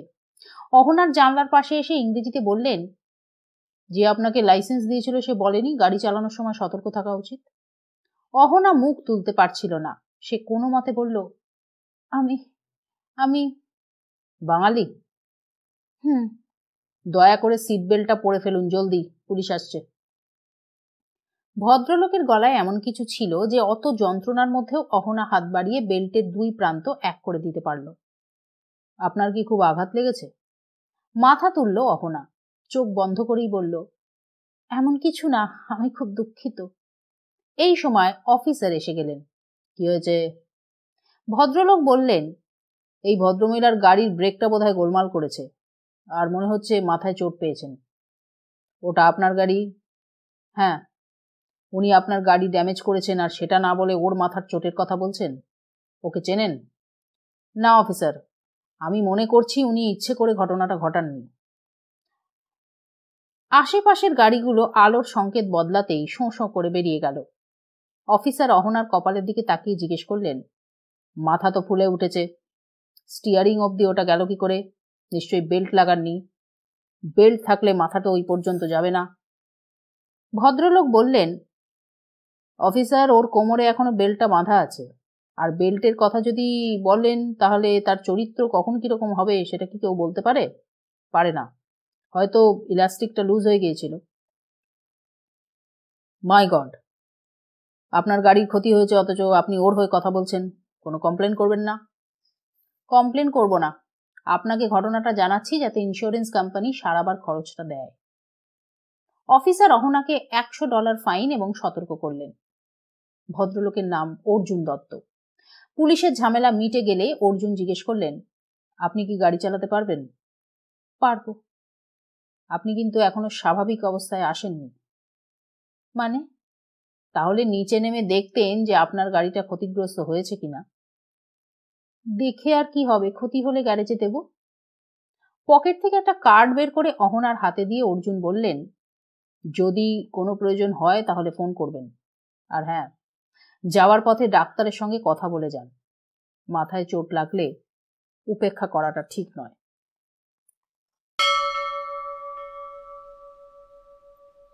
বাড়ি আসার পথে খুব ধীরে গাড়ি চালালো। তার ফলে মৃদু হর্নের ধমক শুনতে হলো কয়েকবার। বাড়িতে ঢুকে বরফ বের করে খানিকক্ষণ কপালে ঘষল অহনা। সুপুরির মতন ফুলেছে জায়গাটা। মাথায় চোট লাগাকে উপেক্ষা করা ঠিক নয়। অর্জুন দত্ত বলে গেল। নিজের গাড়ি ক্ষতিগ্রস্ত হওয়া সত্ত্বেও চেঁচামেচি রাগারাগি না করে পুলিশের হাত থেকে তাকে বাঁচিয়ে গেলেন ভদ্রলোক। তার বদলে যদি কোনো পুরুষ ড্রাইভার হতো তাহলেও কি উনি একই ব্যবহার করতেন? ভদ্রলোকের বয়স 40-এর আশেপাশে। চেহারা দেখে বোঝা যায় ভালোই আছেন এবং সংসারের কোনো ঝামেলা সামলানোর দায়িত্ব নেন না। ইনি অবশ্যই বিবাহিত এবং মহিলাদের ক্ষেত্রে ইনি বেশ বিপজ্জনক ব্যক্তি। লম্বা ডিভানে পা ছড়িয়ে শুলে বেশ আরাম লাগে অহনার। কপালের দপদপানি একটু কমলে সে ডিভানের শরীর এলিয়ে দিল। ঘন্টা 2-3 পরেও যদি কষ্ট থাকে তাহলে ডাক্তারের কাছে যেতেই হবে। আজকালের মধ্যে মরে গেলে তৃণা ভেসে যাবে। মেয়েটাকে একটা নিশ্চিত জায়গায় দাঁড় না করানো পর্যন্ত তাকে বেঁচে থাকতেই হবে। অদ্ভুত ব্যাপার, এখন তাকে বেঁচে থাকার কারণ হিসেবে মেয়ের ভবিষ্যতের কথা ভাবতে হচ্ছে। এই নিউ ইয়র্ক শহরে এত মানুষ থাকতেও কি ভয়ঙ্কর একা লাগে মাঝে মাঝে। এই যেমন এখন যারা জ্যাকসন হাইটে থাকে তাদের নাকি এরকম অনুভূতি হয় না। তারা জায়গাটাকে প্রায় বাংলাদেশ বানিয়ে ফেলেছে। ফুটপাতে হাঁটলেই বাংলা শব্দ শোনা যায়। তা ফরিদপুর অথবা চট্টগ্রামের হোক, কিছু যায় আসে না। আসলে শব্দগুলোয় বাংলার গন্ধ জড়ানো। রেস্টুরেন্টে ঢুকলে স্বচ্ছন্দে বলতে পারে ভাত, আলু ভাজা, ফুলকপি সবজি আর মাছের ঝোল খাবো। এরপর আর আমেরিকা তাদের কাছে বিদেশ বলে মনে হবে কেন? অহনার হয়। ঢাকায় মা বাবার সঙ্গে থেকেই আচমকা যে একাকিত্ব প্রবল হয়ে উঠত সেটা ছিল মনের ভেতরকার মনের কারণে। কিন্তু নিউ ইয়র্কে তো সেই ভেতরকার মনটা কফিনে শুয়ে আছে। এই যে এখন কপালে চোট পেয়ে সে ডিভানে শুয়ে আছে। এই সময় কাউকে ফোন করে যদি বলে খুব খারাপ লাগছে, একটু এসো, তাহলে সে নিশ্চয়ই না বলবে না। তবে আসবে বিকেল 6টায় কাজের শেষে। কাজ হারাবার ভয় এখানে এতটাই তীব্র যে ব্যক্তিগত সেন্টিমেন্টের এখানে কোনো দাম নেই। হ্যাঁ, লিটনকে বলা যায়, হয়তো কোনো শপিং মলের ম্যানেজারের সঙ্গে কথা বলছে এখন। ফোন পেতেই ঘন্টাখানেকের মধ্যেই চলে আসবে। ও আসার পরই তো আর একটা খারাপ লাগা শুরু হয়ে যাবে। বউ একের পর এক প্রেম করে যাচ্ছে এবং সেটা শুধু শারীরিক আনন্দ পাওয়ার জন্য। এসব জেনে শুনেও হজম করে যে পুরুষ তার চারপাশে, অবশ্যই বিষাদ ছাড়া আর কিছুই নেই। কেন মিনাকে ডিভোর্স করবে না লিটন তা আজও ওর মুখ থেকে বের করা গেল না। কথাটা ভাবতেই হাসি পেল অহনার। লিটন ডিভোর্স করলে তার কি লাভ? লিটনকে সে তো আর কোনো নতুন জীবন দিতে পারবে না। ওকে নিয়ে এরকম ভাবনা ভাবাই যায় না। বেল বাজলো। এখন ভর দুপুর। এই সময় কুরিয়ার বা পোস্ট অফিসের লোক ছাড়া কারোর আসার কথা নয়। অহনার ইচ্ছেই করছিল না ডিভান ছেড়ে উঠে নিচে নামতে। বাজুক। কয়েকবার বাজাবার পরে কেউ বাড়িতে নেই ভেবে নিশ্চয়ই চলে যাবে লোকটা। কাজের প্রয়োজনেই দ্বিতীয়বার আসবে আগামীকাল। অহনা উঠল না। বেল বাজল বার চারেক। তারপরেই তার সেলফোন আর্তনাদ করে উঠল। বোতাম টিপে কানে চেপে খুব আস্তে হ্যালো বলল অহনা। তুমি এখন কোথায়? রবার্টের গলা। কেন? আরে দুজন লোক তখন থেকে তোমার ডোরবেল বাজাচ্ছে। কারা? জানি না, একজন পুরুষ অন্যজন মহিলা। দাঁড়াও জিজ্ঞেস করছি। সেলফোন অফ হয়ে গেল। না, এরা কুরিয়ার অথবা পোস্ট অফিসের লোক নয়। হঠাৎই মনে পড়ল নতুন ভাড়াটের বাড়ি দেখতে আসার কথা ছিল, কিন্তু ফোন না করে কি আর আসবে? অহনা উঠল, চুল আঁচড়াল। কপালের ফোলাটা কি একটু কমেছে? বুঝতে পারল না সে। তারপর ধীরে সুস্থে নিচে নামল। আপনাকে এই সময় বিরক্ত করার জন্য দুঃখিত। আমার নাম টম জোন্স, ইনি আমার স্ত্রী। ভদ্রলোক পরিচয় দিলেন। পেছনে দাঁড়ানো রবার্ট বলল, মাই গড, তোমার কপালে কি হয়েছে? একটু চোট লেগেছে, ঘুমিয়ে পড়েছিলাম। আই এম সরি তোমাদের দাঁড়াতে হয়েছে, তবে ফোন করে এলে এই অসুবিধাটা হতো না। আমি সেলফোন ব্যবহার করি না, আমার স্ত্রী করেন, এবং তিনি তার 5 নম্বর সেলফোনটা আজকে হারিয়ে ফেলেছেন। ভদ্রলোক গম্ভীর গলায় বললেন। অহনা ভদ্রমহিলার দিকে তাকালো। লম্বায় অন্তত 5 নয়, খুব ভালো ফিগার, প্যান্ট এবং গেঞ্জি পরা। গেঞ্জির বোতাম খোলা রাখায় বুকের অনেকটাই দেখা যাচ্ছে। চোখ ঢুলু ঢুলু, ঠোঁটের ভঙ্গি দেখে মনে হয় হাসছেন। রবার্ট, অহনা ডাকলো। ইয়েস। আচ্ছা, তুমি যদি দয়া করে ওদের ফ্ল্যাটটা একটু দেখিয়ে দাও। আমার শরীরটা ভালো লাগছে না। I am so sorry. আরে ঠিক আছে ঠিক আছে। রবার্ট এগিয়ে এলো। চলুন, আমাদের 3 তলায় যেতে হবে। চাবি কোথায় আছে? দরজায় তালা দেওয়া নেই, অহনা বলল। রবার্ট ওদের নিয়ে 3 তলায় উঠে গেলে অহনা নিজের ফ্ল্যাটে ঢুকলো। ভাড়াটে হিসেবে এরা খারাপ হবে না। দুজনের বেশি যদি লোক না থাকে তাহলে জল নিয়ে সমস্যা হবে না, আর চিৎকার চেঁচামেচিটাও কমই হবে। লোকটাকে দেখলেই অবশ্য পুলিশ বলে মনে হয়।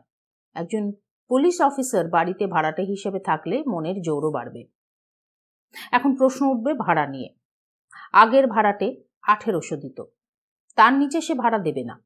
4টে বাঙালি ছেলে ফ্ল্যাটটা নিতে চেয়েছিল, 4 জনে মিলে 2000 দিত, কিন্তু রাজি হয়নি অহনা। গার্লফ্রেন্ড বলে নিত্য নতুন মেয়ে নিয়ে আসবে, আর তাই নিয়ে ঝামেলা হবে।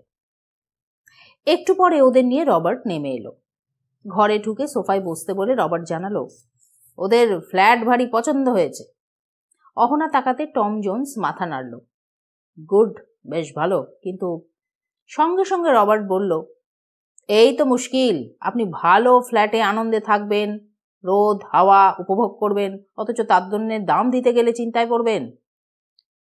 হ্যাঁ, সে তো নিশ্চয়ই, কিন্তু আমার বাজেট যদি পারমিট না করে তাহলে নেবেন না। রবার্ট মাথা নাড়ল। আমি আপনাকে 24 বলেছি, ওকে 22 দেবেন। কি বলো অহনা, মাই ডটার? অবাক হতে গিয়েও হেসে ফেলল অহনা। মিসেস জোন্স বললেন, উফ ডার্লিং, ফ্ল্যাটটা এত ভালো, তুমি 21 অফার করো। মিসেস আমিন, আপনি 21-এ নিশ্চয়ই রাজি হবেন। আচ্ছা বেশ। অহনা মাথা নাড়ল। একদিন সময় নিল ওরা। এর মধ্যে কাগজপত্র তৈরি করিয়ে ফেলবে অহনা।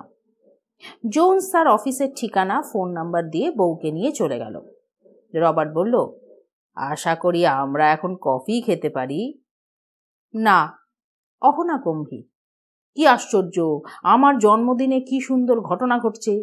প্রতি মাসে তুমি $300 বাড়তি রোজগার করবে, এটা ভেবেছিলে? রবার্ট চোখ বড় করল। তোমাকে অনেক ধন্যবাদ, কিন্তু আমার মাথায় যন্ত্রণা করছে, আমাকে একা থাকতে দাও। এগিয়ে এসে অহনার কপালটা দেখল রবার্ট। মাই ডিয়ার লেডি, এখনই হাসপাতালে চলো, নইলে পরে বিপদে পড়বে। হাসপাতালে যাওয়ার মতো কিছু হয়নি, তুমি এখন বিদায় হতো। রবার্ট বেরিয়ে গেলে নিজের বিছানায় গিয়ে শুয়ে পড়ল অহনা। কপালের ব্যথা বেশ তীব্র, কিন্তু সেই সঙ্গে খিদেও পাচ্ছে। এখন যদি ঘুমিয়ে পড়ে তাহলে গোটা দিনে পেটে কিছু পড়বে না। দেশে থাকলে কেউ এমনটা ভাবতেই পারত না। ঘুম থেকে উঠে চা বা কফি ছাড়া একটা মানুষ কিছু না খেয়ে দিব্যি বেঁচে থাকে এই দেশে। খাবার নেই বলে খাওয়া হচ্ছে না তা নয়, খেতে ইচ্ছে করছে না বলে খাওয়ার কথা অনেকেই ভুলে থাকে। দেশে এইরকম পরিস্থিতিতে মা কাকিমারা জোর করে খাইয়ে দিত। একটা মানুষ না খেয়ে থাকবে এটা তারা ভাবতেই পারতেন না। ঘুম ভাঙল 4টের কিছু পরে। ত্রিনার টেলিফোনে। তার স্কুল ছুটি হয়ে গেছে এবং সে মায়ের জন্য অপেক্ষা করছে। অহনা উঠতে চাইল, কিন্তু তখনই মনে হলো জ্বর এসে গেছে। এদেশে অসুস্থ হয়ে শুয়ে থাকাটা বিলাসিতা। কিন্তু মেয়েকে বলল, তুই রবার্টকে ফোন কর, আমার শরীরটা খারাপ লাগছে মা। রবার্ট ফোন পেতেই পৌঁছে গিয়েছিল। গাড়িতে তুলে বলেছিল, হাই বেবি, আজ আমার জন্মদিন।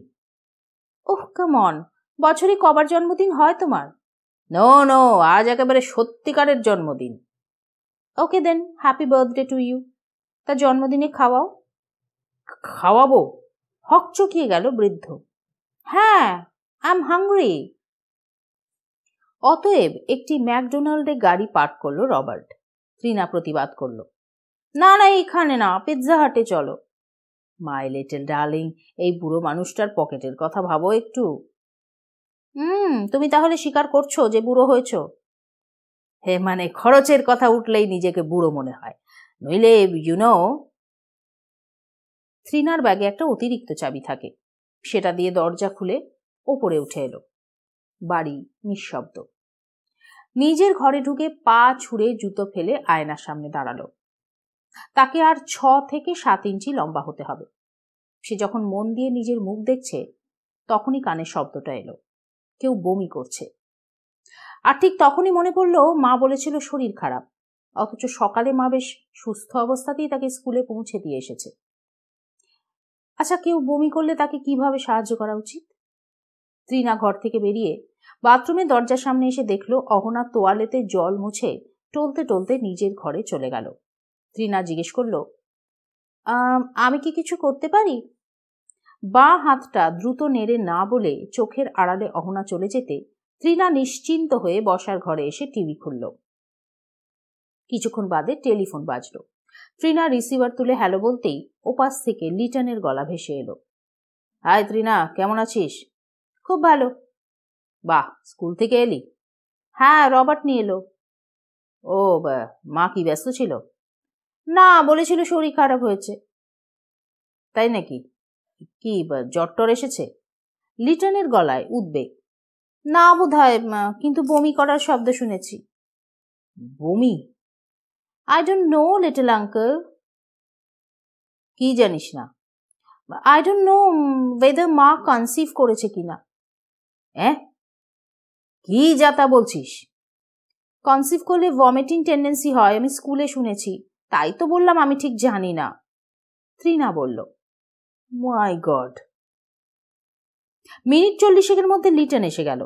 অহনা যেতে চাইছিল না। লিটন জোর করে ওকে নিচে নামিয়ে গাড়িতে তুলল। জানলায় মাথা এলিয়ে চোখ বন্ধ করে গাড়িতে বসেছিল অহনা। যেতে যেতে লিটন বলে যাচ্ছিল, মাঝে মাঝে মনে হয় দেশের পাড়া গায়ের অশিক্ষিত গ্রাম্য মেয়েদের সঙ্গে তোদের মতো কিছু শিক্ষিত মেয়ের কোনো পার্থক্যই নেই। মাথায় চোট লেগেছে, শরীর খারাপ করছে, অথচ কাউকে কিছু না বলে সারাদিন শুয়ে থাকলি। তুই কত বড় ইডিয়েট রে। আমি কাউকে বিরক্ত করতে চাই না। চোখ বন্ধ করেই বলল অহনা। তা বেশ তো, নিজেই তো হাসপাতালে চলে যেতে পারতিস। অ্যাক্সিডেন্টটার পরেই তোর যাওয়া উচিত ছিল। লিটন বলল, যেতাম, কিন্তু ওই ভদ্রলোক বারবার বলছিলেন বলেই গেলাম না। কোন ভদ্রলোক? যার সঙ্গে গাড়ির অ্যাক্সিডেন্ট হয়েছিল। পুলিশ ওর গাড়ির নাম্বার নিয়েছে? জানি না, দোষটা আমার ছিল বলে আমাকেই ফাইন করেছে। উনি রেড লাইটে দাঁড়িয়েছিলেন, আমি পেছন থেকে ওর গাড়িকে ধাক্কা মারি। ও, লোকটা আমেরিকান? না, বাঙালি। ব্যাগ খুলে অর্জুন দত্তর দেওয়া কার্ডটা লিটনকে দিল। লিটন কার্ডে চোখ বুলিয়ে শ্বাস ফেলল। যা চলে। যেহেতু আমেরিকান সরকার তাদের দেশের শারীরিক এবং সোশ্যাল সিকিউরিটি হোল্ডারদের প্রতি দায়বদ্ধ, তাই হাসপাতালে ঢোকার 5 মিনিটের মধ্যে অহনার চিকিৎসা শুরু হয়ে গিয়েছিল। প্রাথমিক পরীক্ষার পর মাথায় স্ক্যান করা হলো। রিপোর্ট অনুযায়ী ভয়ের কিছু পাওয়া যায়নি, কিন্তু ডাক্তার 24 ঘন্টা নজরে রাখবেন বলে অহনাকে হাসপাতালে থাকতে বললেন। এবং এই সময় নিরাপত্তার প্রশ্নটি উঠল। গাড়ি চালাবার সময় বেল্ট পরা বাধ্যতামূলক হয়েছে, কারণ দুর্ঘটনা ঘটলে শরীরের কোনো অংশ এগিয়ে গিয়ে আঘাত পাবে না। যেহেতু অহনা বেল্ট পরেছিল, তাই তার মাথায় আঘাত লাগার সম্ভাবনা ছিল না, কিন্তু আঘাত লেগেছে। যদি সে বেল্ট না পরার কারণে আহত হয় তাহলে তার বিরুদ্ধে আইন না মানার মামলা শুরু হবে। জরিমানা তো বটেই, বেশ কয়েক মাস তাকে গাড়ি চালাতেই দেওয়া হবে না। এদেশে গাড়ি চালাবার লাইসেন্স না থাকা মানে সমুদ্রে হাত পা বাঁধা অবস্থায় ঝাঁপিয়ে পড়া। আর বেল্ট বাঁধা সত্ত্বেও সে যদি আঘাত পেয়ে থাকে তাহলে যে কোম্পানি তার গাড়ি তৈরি করেছে তাদের বিশাল ক্ষতিপূরণ দিতে হবে, কারণ বেল্টটা ত্রুটিপূর্ণ ছিল। ডাক্তার তাই জিজ্ঞেস করলেন, দুর্ঘটনার সময় আপনি কি বেল্ট পরেছিলেন? মনে করে বলুন তো। মিথ্যে কথা বলতে গিয়েও পারল না অহনা। আবার সত্যি কথা বলা মানে কয়েক মাস বা বছর বাড়িতে হাত পা গুটিয়ে বসে থাকা, যা অসম্ভব ব্যাপার। সে মাথা নাড়ল। আমার মনে পড়ছে না। চেষ্টা করুন মনে করতে। বিশ্বাস করুন, মাথায় আঘাত লাগার সময়টা থেকে কিছুক্ষণ কি হয়েছিল তা আমার মনেই পড়ছে না, অহনা বলেছিল। সেই সময় কেউ আপনাকে দেখেছিল, মনে করতে পারছেন? হ্যাঁ, যে গাড়িকে ধাক্কা মেরেছিলাম তার ড্রাইভার আর একজন পুলিশ অফিসার, ওরা আসার পর আমি কিছুটা ধাতস্থ হই, অহনা বলেছিল। হাসপাতালে ভর্তি করে নেওয়া হলো অহনাকে। ত্রিনার জন্য ভেবে কুল পাচ্ছিল না অহনা। আজ পর্যন্ত ও কখনোই রাত্রে একা থাকেনি। লিটন তাকে ভরসা দিল সে একটা ভালো ব্যবস্থা করবে। হাসপাতাল থেকে বেরিয়ে লিটন চলে গেল দুর্ঘটনা যেখানে ঘটেছিল সেই এলাকার পুলিশ স্টেশনে। গিয়ে জানতে পারল অফিসার রিপোর্ট দিয়েছেন দুর্ঘটনার সময় মিসেস অহনা আমিন বেল্ট পরেছিলেন। তিনি লাল আলোয় দাঁড়িয়ে থাকা মিস্টার অর্জুন দত্তর গাড়ির পেছনে ধাক্কা মারেন। মিস্টার দত্ত এ ব্যাপারে কোনো কমপ্লেন করতে রাজি না হওয়ায় একটা টোকেন ফাইন করে মিসেস অহনা আমিনকে ছেড়ে দেওয়া হয়েছে। রিপোর্টের একটা কপি চেয়ে নিল লিটন। অহনা মনে করতে পারছে না, কিন্তু পুলিশ যখন রিপোর্টে বলছে ও দুর্ঘটনার সময় বেল্ট পরে গাড়ি চালাচ্ছিল, তখন গাড়ির কোম্পানি ক্ষতিপূরণ দিতে বাধ্য। সে তাদের পরিচিত এক উকিলকে ফোন করল। সব শুনে ভদ্রলোক বললেন, তুমি নিশ্চিন্ত থাকো, অন্তত $10 লক্ষ ক্ষতিপূরণ তো পাওয়া যাবেই। হ্যাঁ, তবে আরেকজন সাক্ষী পেলে ভালো হয়। যে ভদ্রলোকের গাড়িতে ধাক্কা লেগেছিল তিনি যদি অফিসারকে সাপোর্ট করেন তাহলে কেসটা জোরালো হবে। অর্জুন দত্তর কার্ড দেখে সেলফোনের নাম্বার টিপল লিটন। হ্যালো, আপনি বাঙালি? হ্যাঁ। আদাব, আমার নাম লিটন। আপনার সঙ্গে কয়েক মিনিট সাক্ষাৎ করতে পারি? কি ব্যাপারে? আজ দুপুরে অহনা আপনার গাড়িকে ধাক্কা মেরেছিল। সে আমার পার্টনার। ওই ঘটনার পরে অসুস্থ হয়ে হাসপাতালে ভর্তি হয়ে আছে। ওর ব্যাপারেই কথা বলতে চাই একটু। আপনি কোথায় আছেন এখন? ইউনিয়ন টার্নপাইক স্টেট হসপিটালের সামনে। আমি কুইন্স বুলেভার্ড দিয়ে যাচ্ছি, তা আপনি ওখানেই দাঁড়িয়ে থাকুন, মিনিট 12 মধ্যেই পৌঁছে যাব। 10 মিনিট পরে গাড়ি পার্ক করে অর্জুন দত্ত নেমে এলো। লিটন লক্ষ্য করল গাড়ির পেছনটা অটুট রয়েছে। অর্জুন চারপাশে তাকাচ্ছে দেখে সে এগিয়ে গিয়ে বলল, আমি লিটন, আপনার গাড়ির ক্ষতি হয়নি? হ্যাঁ, ভালোই হয়েছে, সেটা গ্যারেজে, এটা ভাড়া করা গাড়ি। অর্জুন জিজ্ঞেস করল, ভদ্রমহিলা এখন কেমন আছেন? 24 ঘন্টা অবজারভেশনে রাখতে চেয়েছে।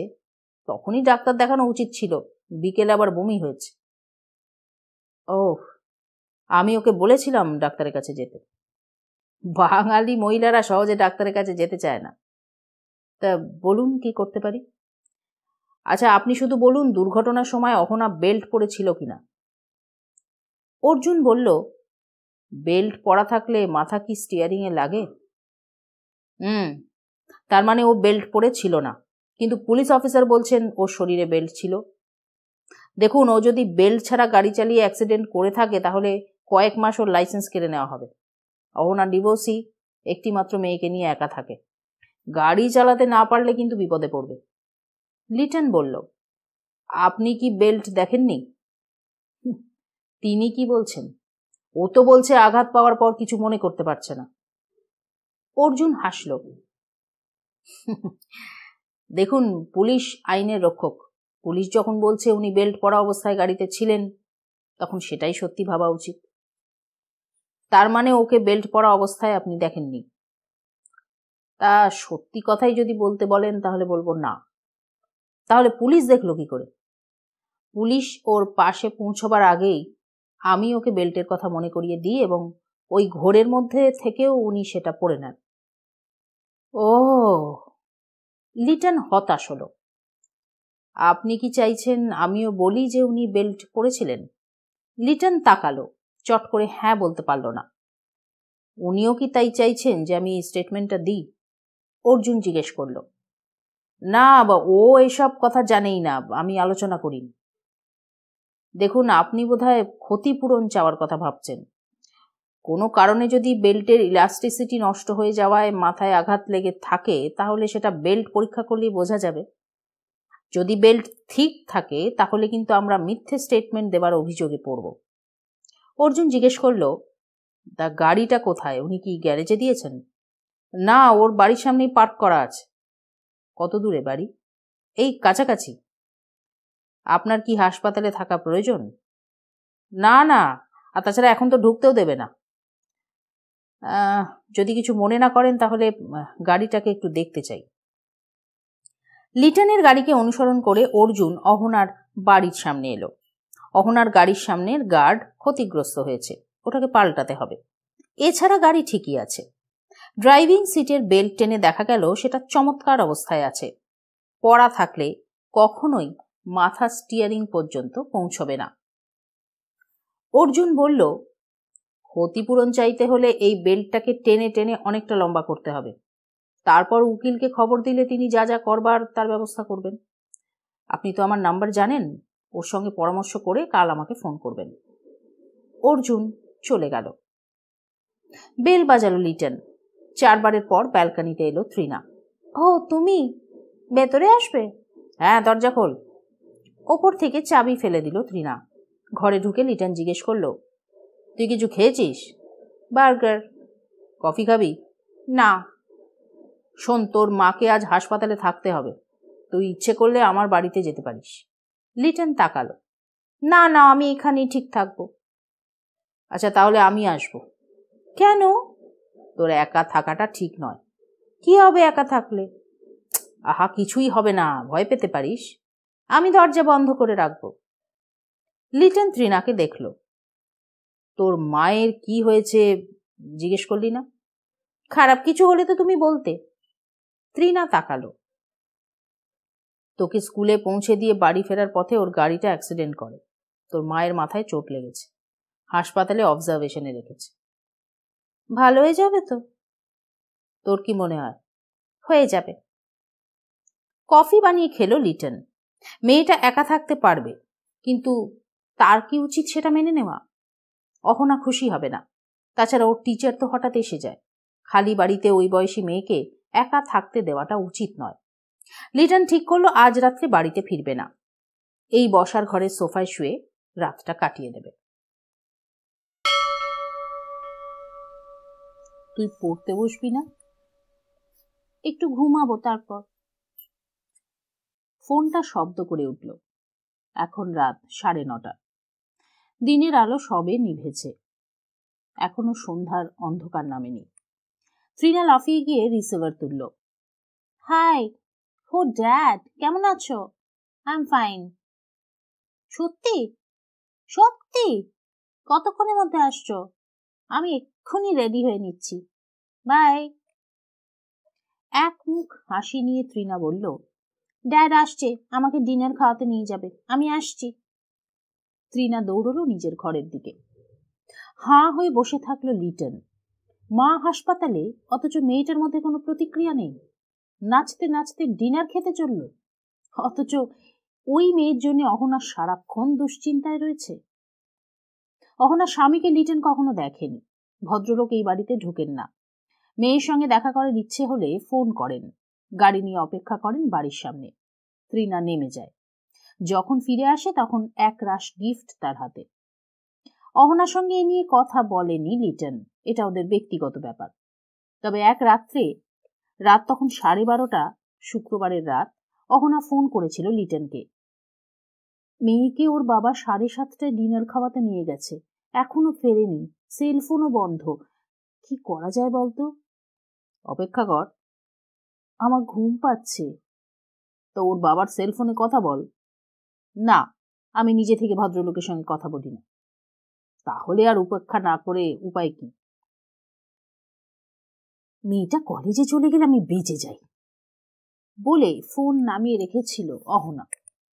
লিটনের অনুমান অহনা মেয়ের জন্য কোনো টাকা ভদ্রলোকের কাছ থেকে নেয় না। ভদ্রলোক আবার বিয়ে করেছেন কিনা সেটাও ওর জানা নেই। কেন কি কারণে ওদের ডিভোর্স হলো তা নিয়েও কখনো আলোচনা করেনি অহনা। আজ তাকে অহনার মতন জেগে থাকতে হবে তৃণার ফিরে আসা পর্যন্ত। রাত 12টা নাগাদ সেলফোন বাজলো। টিভিতে একটা ছবি চলছিল। শব্দ কমিয়ে সেলফোনের বোতাম টিপতেই মিনার গলা কানে এলো। কোথায় তুমি? গলার স্বরে বোঝা গেল সে খুব বিরক্ত। কেন? আমি ঘরে ঢুকতে পারছি না, চাবি হারিয়ে ফেলেছি, তাড়াতাড়ি চলে এসো। আমার পক্ষে এখনই বাড়ি ফেরা সম্ভব হবে না। কেন? কি রাজকার্য করছো তুমি? নিশ্চয়ই কোনো মেয়ে মানুষ তোমাকে জড়িয়ে ধরে শুয়ে নেই। হিসহিসে গলা মিনার। থাকলে বোধহয় তুমি খুশি হতে। লিটন হাসল। হ্যাঁ হতাম, তাহলে বুঝতাম তুমি পুরুষ মানুষ। লাইন কেটে দিল মিনা। সে পুরুষ কিনা তাতে মিনার যে কিছুই এসে যায় না সেটা লিটন জানে। আঘাত করার জন্যই এই সব বাক্য ব্যবহার করতে সে খুবই পছন্দ করে। একজন মহিলা যে বন্ধুর সঙ্গে নায়াগ্রা বা ফ্লোরিডায় বেড়াতে গিয়ে বাড়ির চাবি হারিয়ে ফিরে এসে স্বামীর ওপর তরপাতে পারে তা মিনাকে দেখার আগে জানতো না লিটন। চাবিটা মিনা বরাবর তার হাত ব্যাগের ভেতরের খাপে রেখে দেয়। ব্যাগ না হারালে চাবি খোয়া যাওয়ার কোনোই সম্ভাবনা নেই। তাহলে কি ব্যাগ হারিয়ে ফিরে এসেছে মিনা? অবশ্য দরজা বন্ধ বলে সে বিপদে পড়বে না। পাশের ফ্ল্যাটের পাকিস্তানি ভদ্রলোক ইউসুফ ভাইদের সঙ্গে ওদের ভালো সম্পর্ক। ইচ্ছে করলে ওদের ফ্ল্যাটে গিয়ে ঘুমোতে পারে। তবু কিছুক্ষণ বাদে তৃণাকে ফোন করবে বলে ঠিক করলো লিটন। ওর যদি ফিরতে দেরি থাকে তাহলে। কিন্তু তার আগেই তৃণার ফোন এলো। আঙ্কেল, আমি তৃণা। ড্যাডি বলছে আজ রাত্রে ওদের সঙ্গে থাকতে। বাড়িতে মা নেই, আমি তাহলে কাল সকালে ফিরে যাব। তুমি লক করে চলে যাও, ঠিক আছে? Good night. টানা কথাগুলো বলে লাইন অফ করে দিল তৃণা। শহরটা নিউ ইয়র্ক হলেও রাত 12টার পর রাস্তা বেশ ফাঁকা হয়ে যায়। গাড়ি চালাতে চালাতে অহনার কথা ভাবছিল লিটন। এই মেয়ের কাছে অহনা যদি কিছু আশা করে থাকে তাহলে ওর চেয়ে নির্বোধ পৃথিবীতে আর কেউ নেই। শুধু তৃণা কেন, এই প্রজন্মের বেশিরভাগ ছেলে মেয়ে শুধু পেতেই জানে, দিতে নয়। হয়তো তাদের বাবা মায়ের সম্পর্কহীনতার কারণেই এই মানসিকতা নিয়ে বড় হয় তারা। বাড়ির সামনে গাড়ি রেখে কয়েক ধাপ সিঁড়ি ভেঙে ওপরে উঠতেই মিনাকে দেখতে পেল লিটন বন্ধ দরজার পাশে দেওয়ালে হেলান দিয়ে মেঝেতে বসে সিগারেট খাচ্ছে। ওখানে বসে আছো কেন? তুমি কি এখানে কোনো সিংহাসন রেখে দিয়েছ? খেকিয়ে উঠল মিনা। দরজা খুলল লিটন। ভেতরে ঢুকে আলো জ্বালালো। মিনা পায়ের জুতো দুদিকে ছুঁড়ে সিগারেটটা টেবিলে রাখা অ্যাশট্রেতে গুঁজে ঢুকে গেল বাথরুমে। লিটনের কানে শাওয়ারের শব্দ এলো। কিন্তু মিনা ব্যাগ নিয়ে ভেতরে ঢোকেনি। নিশ্চয়ই সেটা হারিয়েছে। অথচ ব্যাগের ব্যাপারে ও খুবই সতর্ক থাকে সবসময়। লিটন জানে এ ব্যাপারে আগ্রহ দেখালে তাকে কি শুনতে হবে। গ্লাসে অল্প ওয়াইন ঢেলে নিচের ঘরে চলে এলো সে। জামা প্যান্ট ছেড়ে পাজামা ফতুয়া পরে নিল। এই ফতুয়া তাকে অহনা কিনে দিয়েছিল, একসঙ্গে 4টে। অহনার বাবা ফতুয়া পরতেন। বাথরুম থেকে মিনা বেরিয়েছে, শব্দেই বোঝা গেল। তারপর প্রশ্নটা উড়ে এলো, আমি না থাকলে এই বাসায় রান্না হয় না? প্রয়োজন হয়নি, ফ্রিজটাও তো খালি। বাবা, কি সংসারে বাস করছি। অর্থাৎ মিনা ক্ষুধার্ত। কিচেনে ডিম আছে, ইচ্ছে করলেই একটা বড় অমলেট বানিয়ে নিতে পারে, কিন্তু করবে না। করলে ওর বলার মতন কথা থাকবে না। লিটন গ্লাস হাতে ঘরের বাইরে এসে থমকে গেল। একটু ঝুঁকে ফ্রিজ থেকে কিছু বের করছে মিনা। পেছন থেকে চোখ সরিয়ে নিল লিটন। মিনার শরীরে এখন আব্রু নেই। এরকম নগ্ন অবস্থায় মিনাকে কখনো ফ্ল্যাটের ভেতর হাঁটা চলা করতে দেখেনি লিটন। তুমি 10 মিনিট সময় দাও, আমি ম্যাকডোনাল্ড থেকে খাবার নিয়ে আসছি। দরকার হবে না। ডিম খুঁজে পেয়েছে মিনা। ওই পোশাকহীন অবস্থায় দ্রুত একটা বড় অমলেট বানিয়ে ফেলল মিনা। তারপর সেটাকে প্লেটে তুলে কাঁটা চামচ সমেত টেবিলে বসলো। একটা টুকরো মুখে দিয়ে বলল, খুব খুশি হচ্ছ তাই তো? মানে? যদিও আমি তোমার ওয়াইফ, কিন্তু আফটার অল একজন মহিলা, বয়সও বেশি নয়। এই শরীরটাকে দেখতে দেখতে মদ খেতে বেশ ভালোই লাগছে, তাই না? মিনা, খেতে খেতে মাথা নাড়ল মিনা, নিজের মনেই কিছু বলল। তোমার ব্যাগটা কি হারিয়ে গেছে? না জিজ্ঞেস করে পারল না লিটন।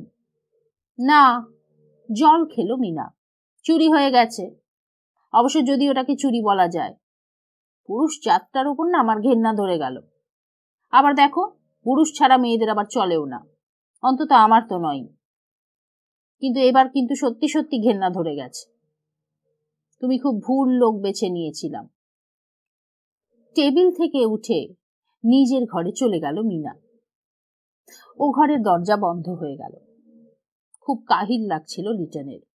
ওয়াইন শেষ করে শুয়ে পড়েছিল সে, আর শোয়া মাত্রই ঘুম চলে এলো। ঘুমটা ভাঙলো টেলিফোনের আওয়াজে। বসার ঘরে ওটা যেন আর্তনাদ করছে। কোনো রকমে বিছানা থেকে নেমে রিসিভার তুলতে তুলতে লিটন দেখলো অন্ধকারে ঘড়ির সময় জ্বলছে, রাত 2:45। হ্যালো হ্যালো, লোকটা ইংরেজিতে বলল। মিনাকে ফোনটা দিন। আপনি কে? ওয়েল, লোকে বলুন যে ফোন করছে সে খুব দুঃখিত, ওর ব্যাগটা নিয়ে আসাটা আমার উচিত হয়নি, এটা বললেই হবে। হঠাৎ খেপে গেল লিটন।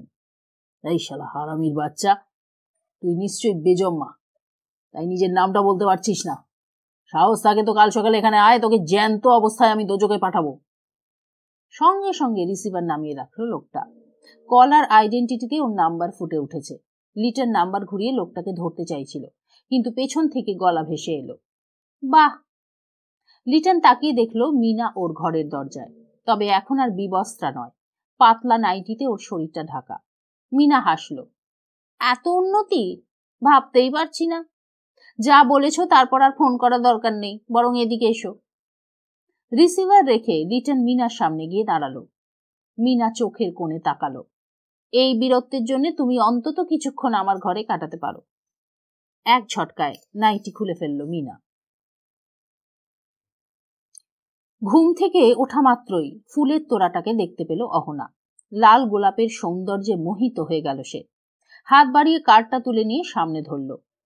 ভবিষ্যতে গাড়িতে সতর্ক থাকার সুযোগ দেওয়ার জন্য ঈশ্বরকে ধন্যবাদ। তলায় লেখা অর্জুন দত্ত। খোঁজ নিয়ে জানা গেল আজ ভোরেই ফুল পৌঁছে দিয়েছে দোকানের লোক। লিটন এলো 10টার সময়। কিরে, কেমন আছিস? ভালো, তুই কাল রাত্রে টিনার সঙ্গে ছিলি? না। সে কি, মেয়েটাকে একা রেখে চলে গেলি? না, ওর বাবা এসে নিয়ে গিয়েছিল ডিনার খাওয়াতে। রাত্রিরে প্রায় 12টার সময় ত্রিনা যখন ফোনে জানালো ও ওর বাবার কাছেই থেকে যাবে, তখন আমি বাড়ি ফিরে গিয়েছিলাম। বাবার কাছে থেকে গিয়েছিল? তুই অ্যালাউ করলি কেন? যাব বাবা, আমি অ্যালাউ করা বা না করার কে? না না, ওর বাবার কোনো রাইট নেই রাত্রে মেয়েকে নিজের কাছে রাখার। মাসে একদিন বেড়াতে বা খাওয়াতে নিয়ে যেতে পারে, কিন্তু তার বেশি নয়। আমি নেই বলে লোকটা চুক্তি ভঙ্গ করবে কেন? আরে উত্তেজিত হচ্ছিস কেন? মেয়ে তো তার বাবার কাছেই গিয়েছিল। তা যাক না, আমাকে নিষ্কৃতি দিয়ে একেবারেই চলে যাক। উফ, জ্বালিয়ে পুড়িয়ে আমাকে না খেলে না এরা শান্ত হবে না, অহনা বলল। ততক্ষণে লিটনের চোখ পড়েছে গোলাপের ওপর। বলল, বাহ, দারুণ তো। কার্ডটা দেখে হাসল সে। ঠিক কথা, বারবার চান্স পাবি না। এবার থেকে সাবধানে গাড়ি চালাবি। লোকটা ভালো। কোন লোকটা? না চিনেই ভালো বলে দিলি? পুলিশের হাত থেকে বাঁচাতে তোকে বেল্ট পরতে বলেছিল। হ্যাঁ, অথচ গাড়ির কোম্পানির কাছ থেকে ক্ষতিপূরণ আদায় করতে তুই বেল্ট পরা অবস্থায় আহত হয়েছিস বলে স্টেটমেন্ট দিতে রাজি হয়নি। তবে তোর সঙ্গে পরামর্শ করে ওকে ফোন করলে হয়তো দিলেও দিতে পারেন। তোকে বলেছেন উনি? হ্যাঁ। ক্ষতিপূরণ ক্লেম করার দরকার নেই। কেন? মিথ্যে কথা বলতে হবে। অ্যাক্সিডেন্টের সময় বেল্ট পরেছিলাম না। কিন্তু পুলিশের রিপোর্টে তো বলা হয়েছে পরেছিলি। আমি তো জানি। ডাক্তার এলেন। আজ অহনার মাথার ফোলা একটু কমে গেছে। ডাক্তার বললেন, আপনি খুব জোর রক্ষা পেয়েছেন, এখন আর কোনো সমস্যা হবে না, আপনি এখন বাড়ি ফিরে যেতে পারেন। অহনা হাসল। অনেক ধন্যবাদ, কিন্তু এটা? কপালে হাত দিল সে। আরো দিন দুয়েক না লাগবে নর্মাল হতে। ও হ্যাঁ, আপনি কি ক্ষতিপূরণ ক্লেম করছেন? পুলিশ তো বলেছে আপনার শরীরে বেল্ট ছিল। আমি একটু ভেবে ঠিক করব। বাড়িতে পৌঁছে লিটন যখন ফুলের তোড়াটাকে নামাচ্ছে তখন নিজের গাড়িটাকে দেখলো অহনা। দেখে গালে হাত দিল। কি হবে? গ্যারেজে দিয়ায়, ওরা ইন্স্যুরেন্স থেকে টাকা পেয়ে ঠিক করে দেবে। হ্যাঁ, কিন্তু ততদিন আর একটা গাড়ি ভাড়া কর, চল। ওপরে উঠে ঘড়ি দেখলো অহনা, 11:30। লিটন ফুলের তোড়াটা এক কোণে রেখে বলল, রান্নাবান্না করা আছে? মাথা নাড়ল অহনা, হ্যাঁ। তারপর উঠল, ত্রিনা ফিরেছে কিনা দেখি। তুই বসে থাক, আমি দেখছি। না না, ও যে অবস্থায় ঘরে থাকে তুই দেখতে গেলে লজ্জায় পড়ে যাবি। অহনা এগিয়ে গেল। ত্রিনার ঘরের দরজা বন্ধ।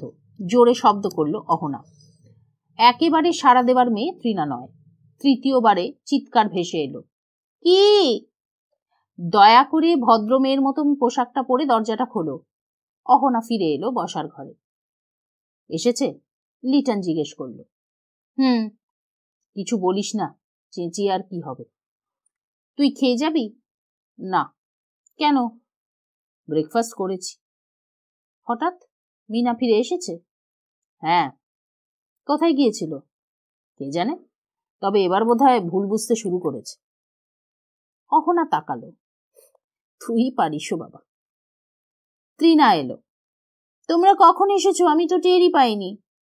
ও মা, বাবা জিজ্ঞেস করছিল তোমার কি হয়েছে, আমি ঠিক বলতে পারিনি। অহনা বলল, ত্রিনা, আমার মনে হচ্ছে তোমার এখন থেকে বাবার কাছেই থাকা উচিত, তাতে তুমি ভালো থাকবে। ত্রিনার মুখটা হাঁ হয়ে গেল। তারপর নিচুর গলায় বলল, আই এম সরি মা। কেন? তুমি তো বাবার সঙ্গে ভালোই ছিলে। শুধু এক রাত কেন, এখন থেকে পাকাপাকি ভাবেই থাকো। অহনা বলল, হোয়াট ইজ পাকাপাকি? ত্রিনার চোখ ছোট হলো। হো হো শব্দ করে হেসে উঠল লিটন। হাসতে হাসতে বলল, সত্যি তো, এসব খটোমটে বাংলা আমেরিকান বাঙালিকে বললে ওরা কি করে বুঝবে? তুই থাম তো, ধমকালো অহনা। তুমি জানো না যে তোমার বাবার বাড়িতে গিয়ে রাত্রিরে থাকাটা আমি পছন্দ করি না? এত সাহস কি করে হলো তোমার? তুমি থাকবে না বলে? কেন? লিটন আঙ্কেল তো ছিল। এই বাড়িতে তুমি ছাড়া কারোর সঙ্গে আমি কখনো থাকিনি, তাই। ত্রিনা বলল, ঠিক আছে, আর কখনো এরকম করব না। লিটন বলল, আচ্ছা ঠিক আছে, এরপরে তো আর কোনো কথা নেই। কিন্তু ত্রিনা, তুই তো জানিস যে তোর মায়ের শরীর খারাপ, অ্যাক্সিডেন্টের জন্য মাথা ফুলেছে, বমি হয়েছে, হাসপাতালে যেতে হয়েছে, অথচ তোর কোনো দুশ্চিন্তা হয়নি। মাকে একবারও জিজ্ঞেস করেছিস যে এখন কেমন আছে? যাক, আর জিজ্ঞেস করতে হবে না, যা। অহনা বলতেই ত্রিনা ফিরে গেল তার ঘরে। লিটন হাসল। অহনা জিজ্ঞেস করল, হাসির কি হলো? না, মেয়েটা এখনো ছেলে মানুষ। ছেলে মানুষ? পেকে একেবারে টইটুম্বর। দূর, তুই কাল বমি করেছিলি, বমির শব্দ শুনে ও ভেবেছিল তুই বোধহয় কনসিভ করেছিস। তা ছেলে মানুষ না হলে এরকম কেউ ভাববে? কি? চিৎকার করে উঠল অহনা। তোকেও একথা বলেছে? আহ, চেঁচাচ্ছিস কেন? আশ্চর্য, মা বমি করছে শুনে মেয়ে ভাবলো এ কথা? ভাবতে পারলো? ওরে বাবা, আমি কার সঙ্গে বাস করছি? অহনা মাথায় হাত দিল। তুই এত আপসেট হচ্ছিস কেন? হব না? তুই ছাড়া এই বাড়িতে ও কাউকে আসতে দেখেছে? আমি একা, ডিভোর্সি, ইচ্ছে করলে আমি 10টা ছেলের সঙ্গে প্রেম করতে পারি। হ্যাঁ, ও অন্তত একটা তো পারিসই। ঠিক আছে, কিন্তু সেই একটাও কি আমি করেছি? শুধু ওর জন্যে, ওকে বড় করার জন্য আমি নিজের কথা ভাবিনি। তুই কি মনে করিস এই কথাটা ও জানে না? সব জানে। ওর স্কুলের কোনো মেয়ে ওই বয়সে প্রেগনেন্ট হয়েছে, নিশ্চয় শুনেছে যে সে বমি করেছে। তা থেকে ও ভেবে নিয়েছে যে বমি মেয়েরা কনসিভ করলেই করে, অতএব মাও তাই করেছে। আরে, আমি কি আমার মা সম্পর্কে এইরকম কথা বলতে পারতাম? হতাশায় ডুবে যাচ্ছিল অহনা। তোর উচিত ছিল বিয়ে করা। উঠে দাঁড়ালো লিটন। কাকে? মুখ তুলল অহনা। পছন্দ মতো কাউকে। বিয়ে করলে এই জায়গায় পৌঁছতে পারতাম। লিটন তাকালো। কোনো মেয়ের জীবনে কোন জায়গাটা বেশি কাম্য হওয়া উচিত এ ব্যাপারে সে মনস্থির করতে পারল না। স্বামীর সঙ্গে সুখের জীবন যাপন করা একজন হাউসওয়াইফ, স্বামীর সঙ্গে তিক্ততা নিয়ে বাস করা একজন হাউসওয়াইফ, সেই শূন্যতা থেকে অন্য পুরুষে আনন্দ খোঁজা হাউসওয়াইফ, চাকরি করা এবং স্বামীর সঙ্গে মানিয়ে চলা অথবা অহনার মতন একা লড়াই করে মাথা উঁচু করে দাঁড়ানো মহিলা, যার কাছে আত্মসম্মান বজায় রাখায় শেষ কথা। কোন জীবনটা ঠিক? লিটন বলল, মানুষ জন্মানো মাত্রই মৃত্যুর দিকে ছোটে। এই তথ্য যদি ধরিস তাহলে তোর পথটাই বোধহয় ঠিক পথ। যাকে আমি আসছি। আরে খেয়ে যাবি না? না রে, অফিস যেতে হবে। হ্যাঁ, সোমবার থেকে একবার অন্তত অফিসে যাবি। আমি ঢাকায় যাচ্ছি। লিটন বলল, কবে? কাল রাত্রিরে। লিটন চলে গেল। 2 মিনিট বসে থাকলো অহনা। তারপর কিচেনে ঢুকে ফ্রিজ খুলল। মাছ নেই, আলু আছে, পেঁয়াজ মাত্র 2টো। হঠাৎ এখন খুব ইচ্ছে করলো অনেক রকম রান্না করতে। রান্নার নামে অনেক মেয়ের গায়ে জ্বর আসে। এখানে রান্নাঘর ছাড়া ফ্ল্যাটের চাহিদাও আছে, কিন্তু অহনার রাঁধতে খুব ভালো লাগে। আলমারি খুলে টাকা বের করে সে গলা তুলে ত্রিনাকে ডাকতেই দেখলো মেয়ে চলে এসেছে। একটু অবাক হলো অহনা। যাকে 3 বার না ডাকলে নড়ানো যায় না, তার এই পরিবর্তনটা রীতিমতো অস্বস্তিকর। আমি জ্যাকসন হাইটে যাচ্ছি, ঘন্টা 2 মধ্যে ফিরে আসবো। তুমি কি এখন কিছু খাবে? অহনা জিজ্ঞেস করলো। না, আমিও যাব তোমার সঙ্গে। গতকাল তো বই ছোঁনি। সকালে এসে পড়েছি। বেশ, চলো। তবে ওখানে গিয়ে এটা কিনবো ওটা কিনবো এসব বলে ঘ্যান ঘ্যান করবে না।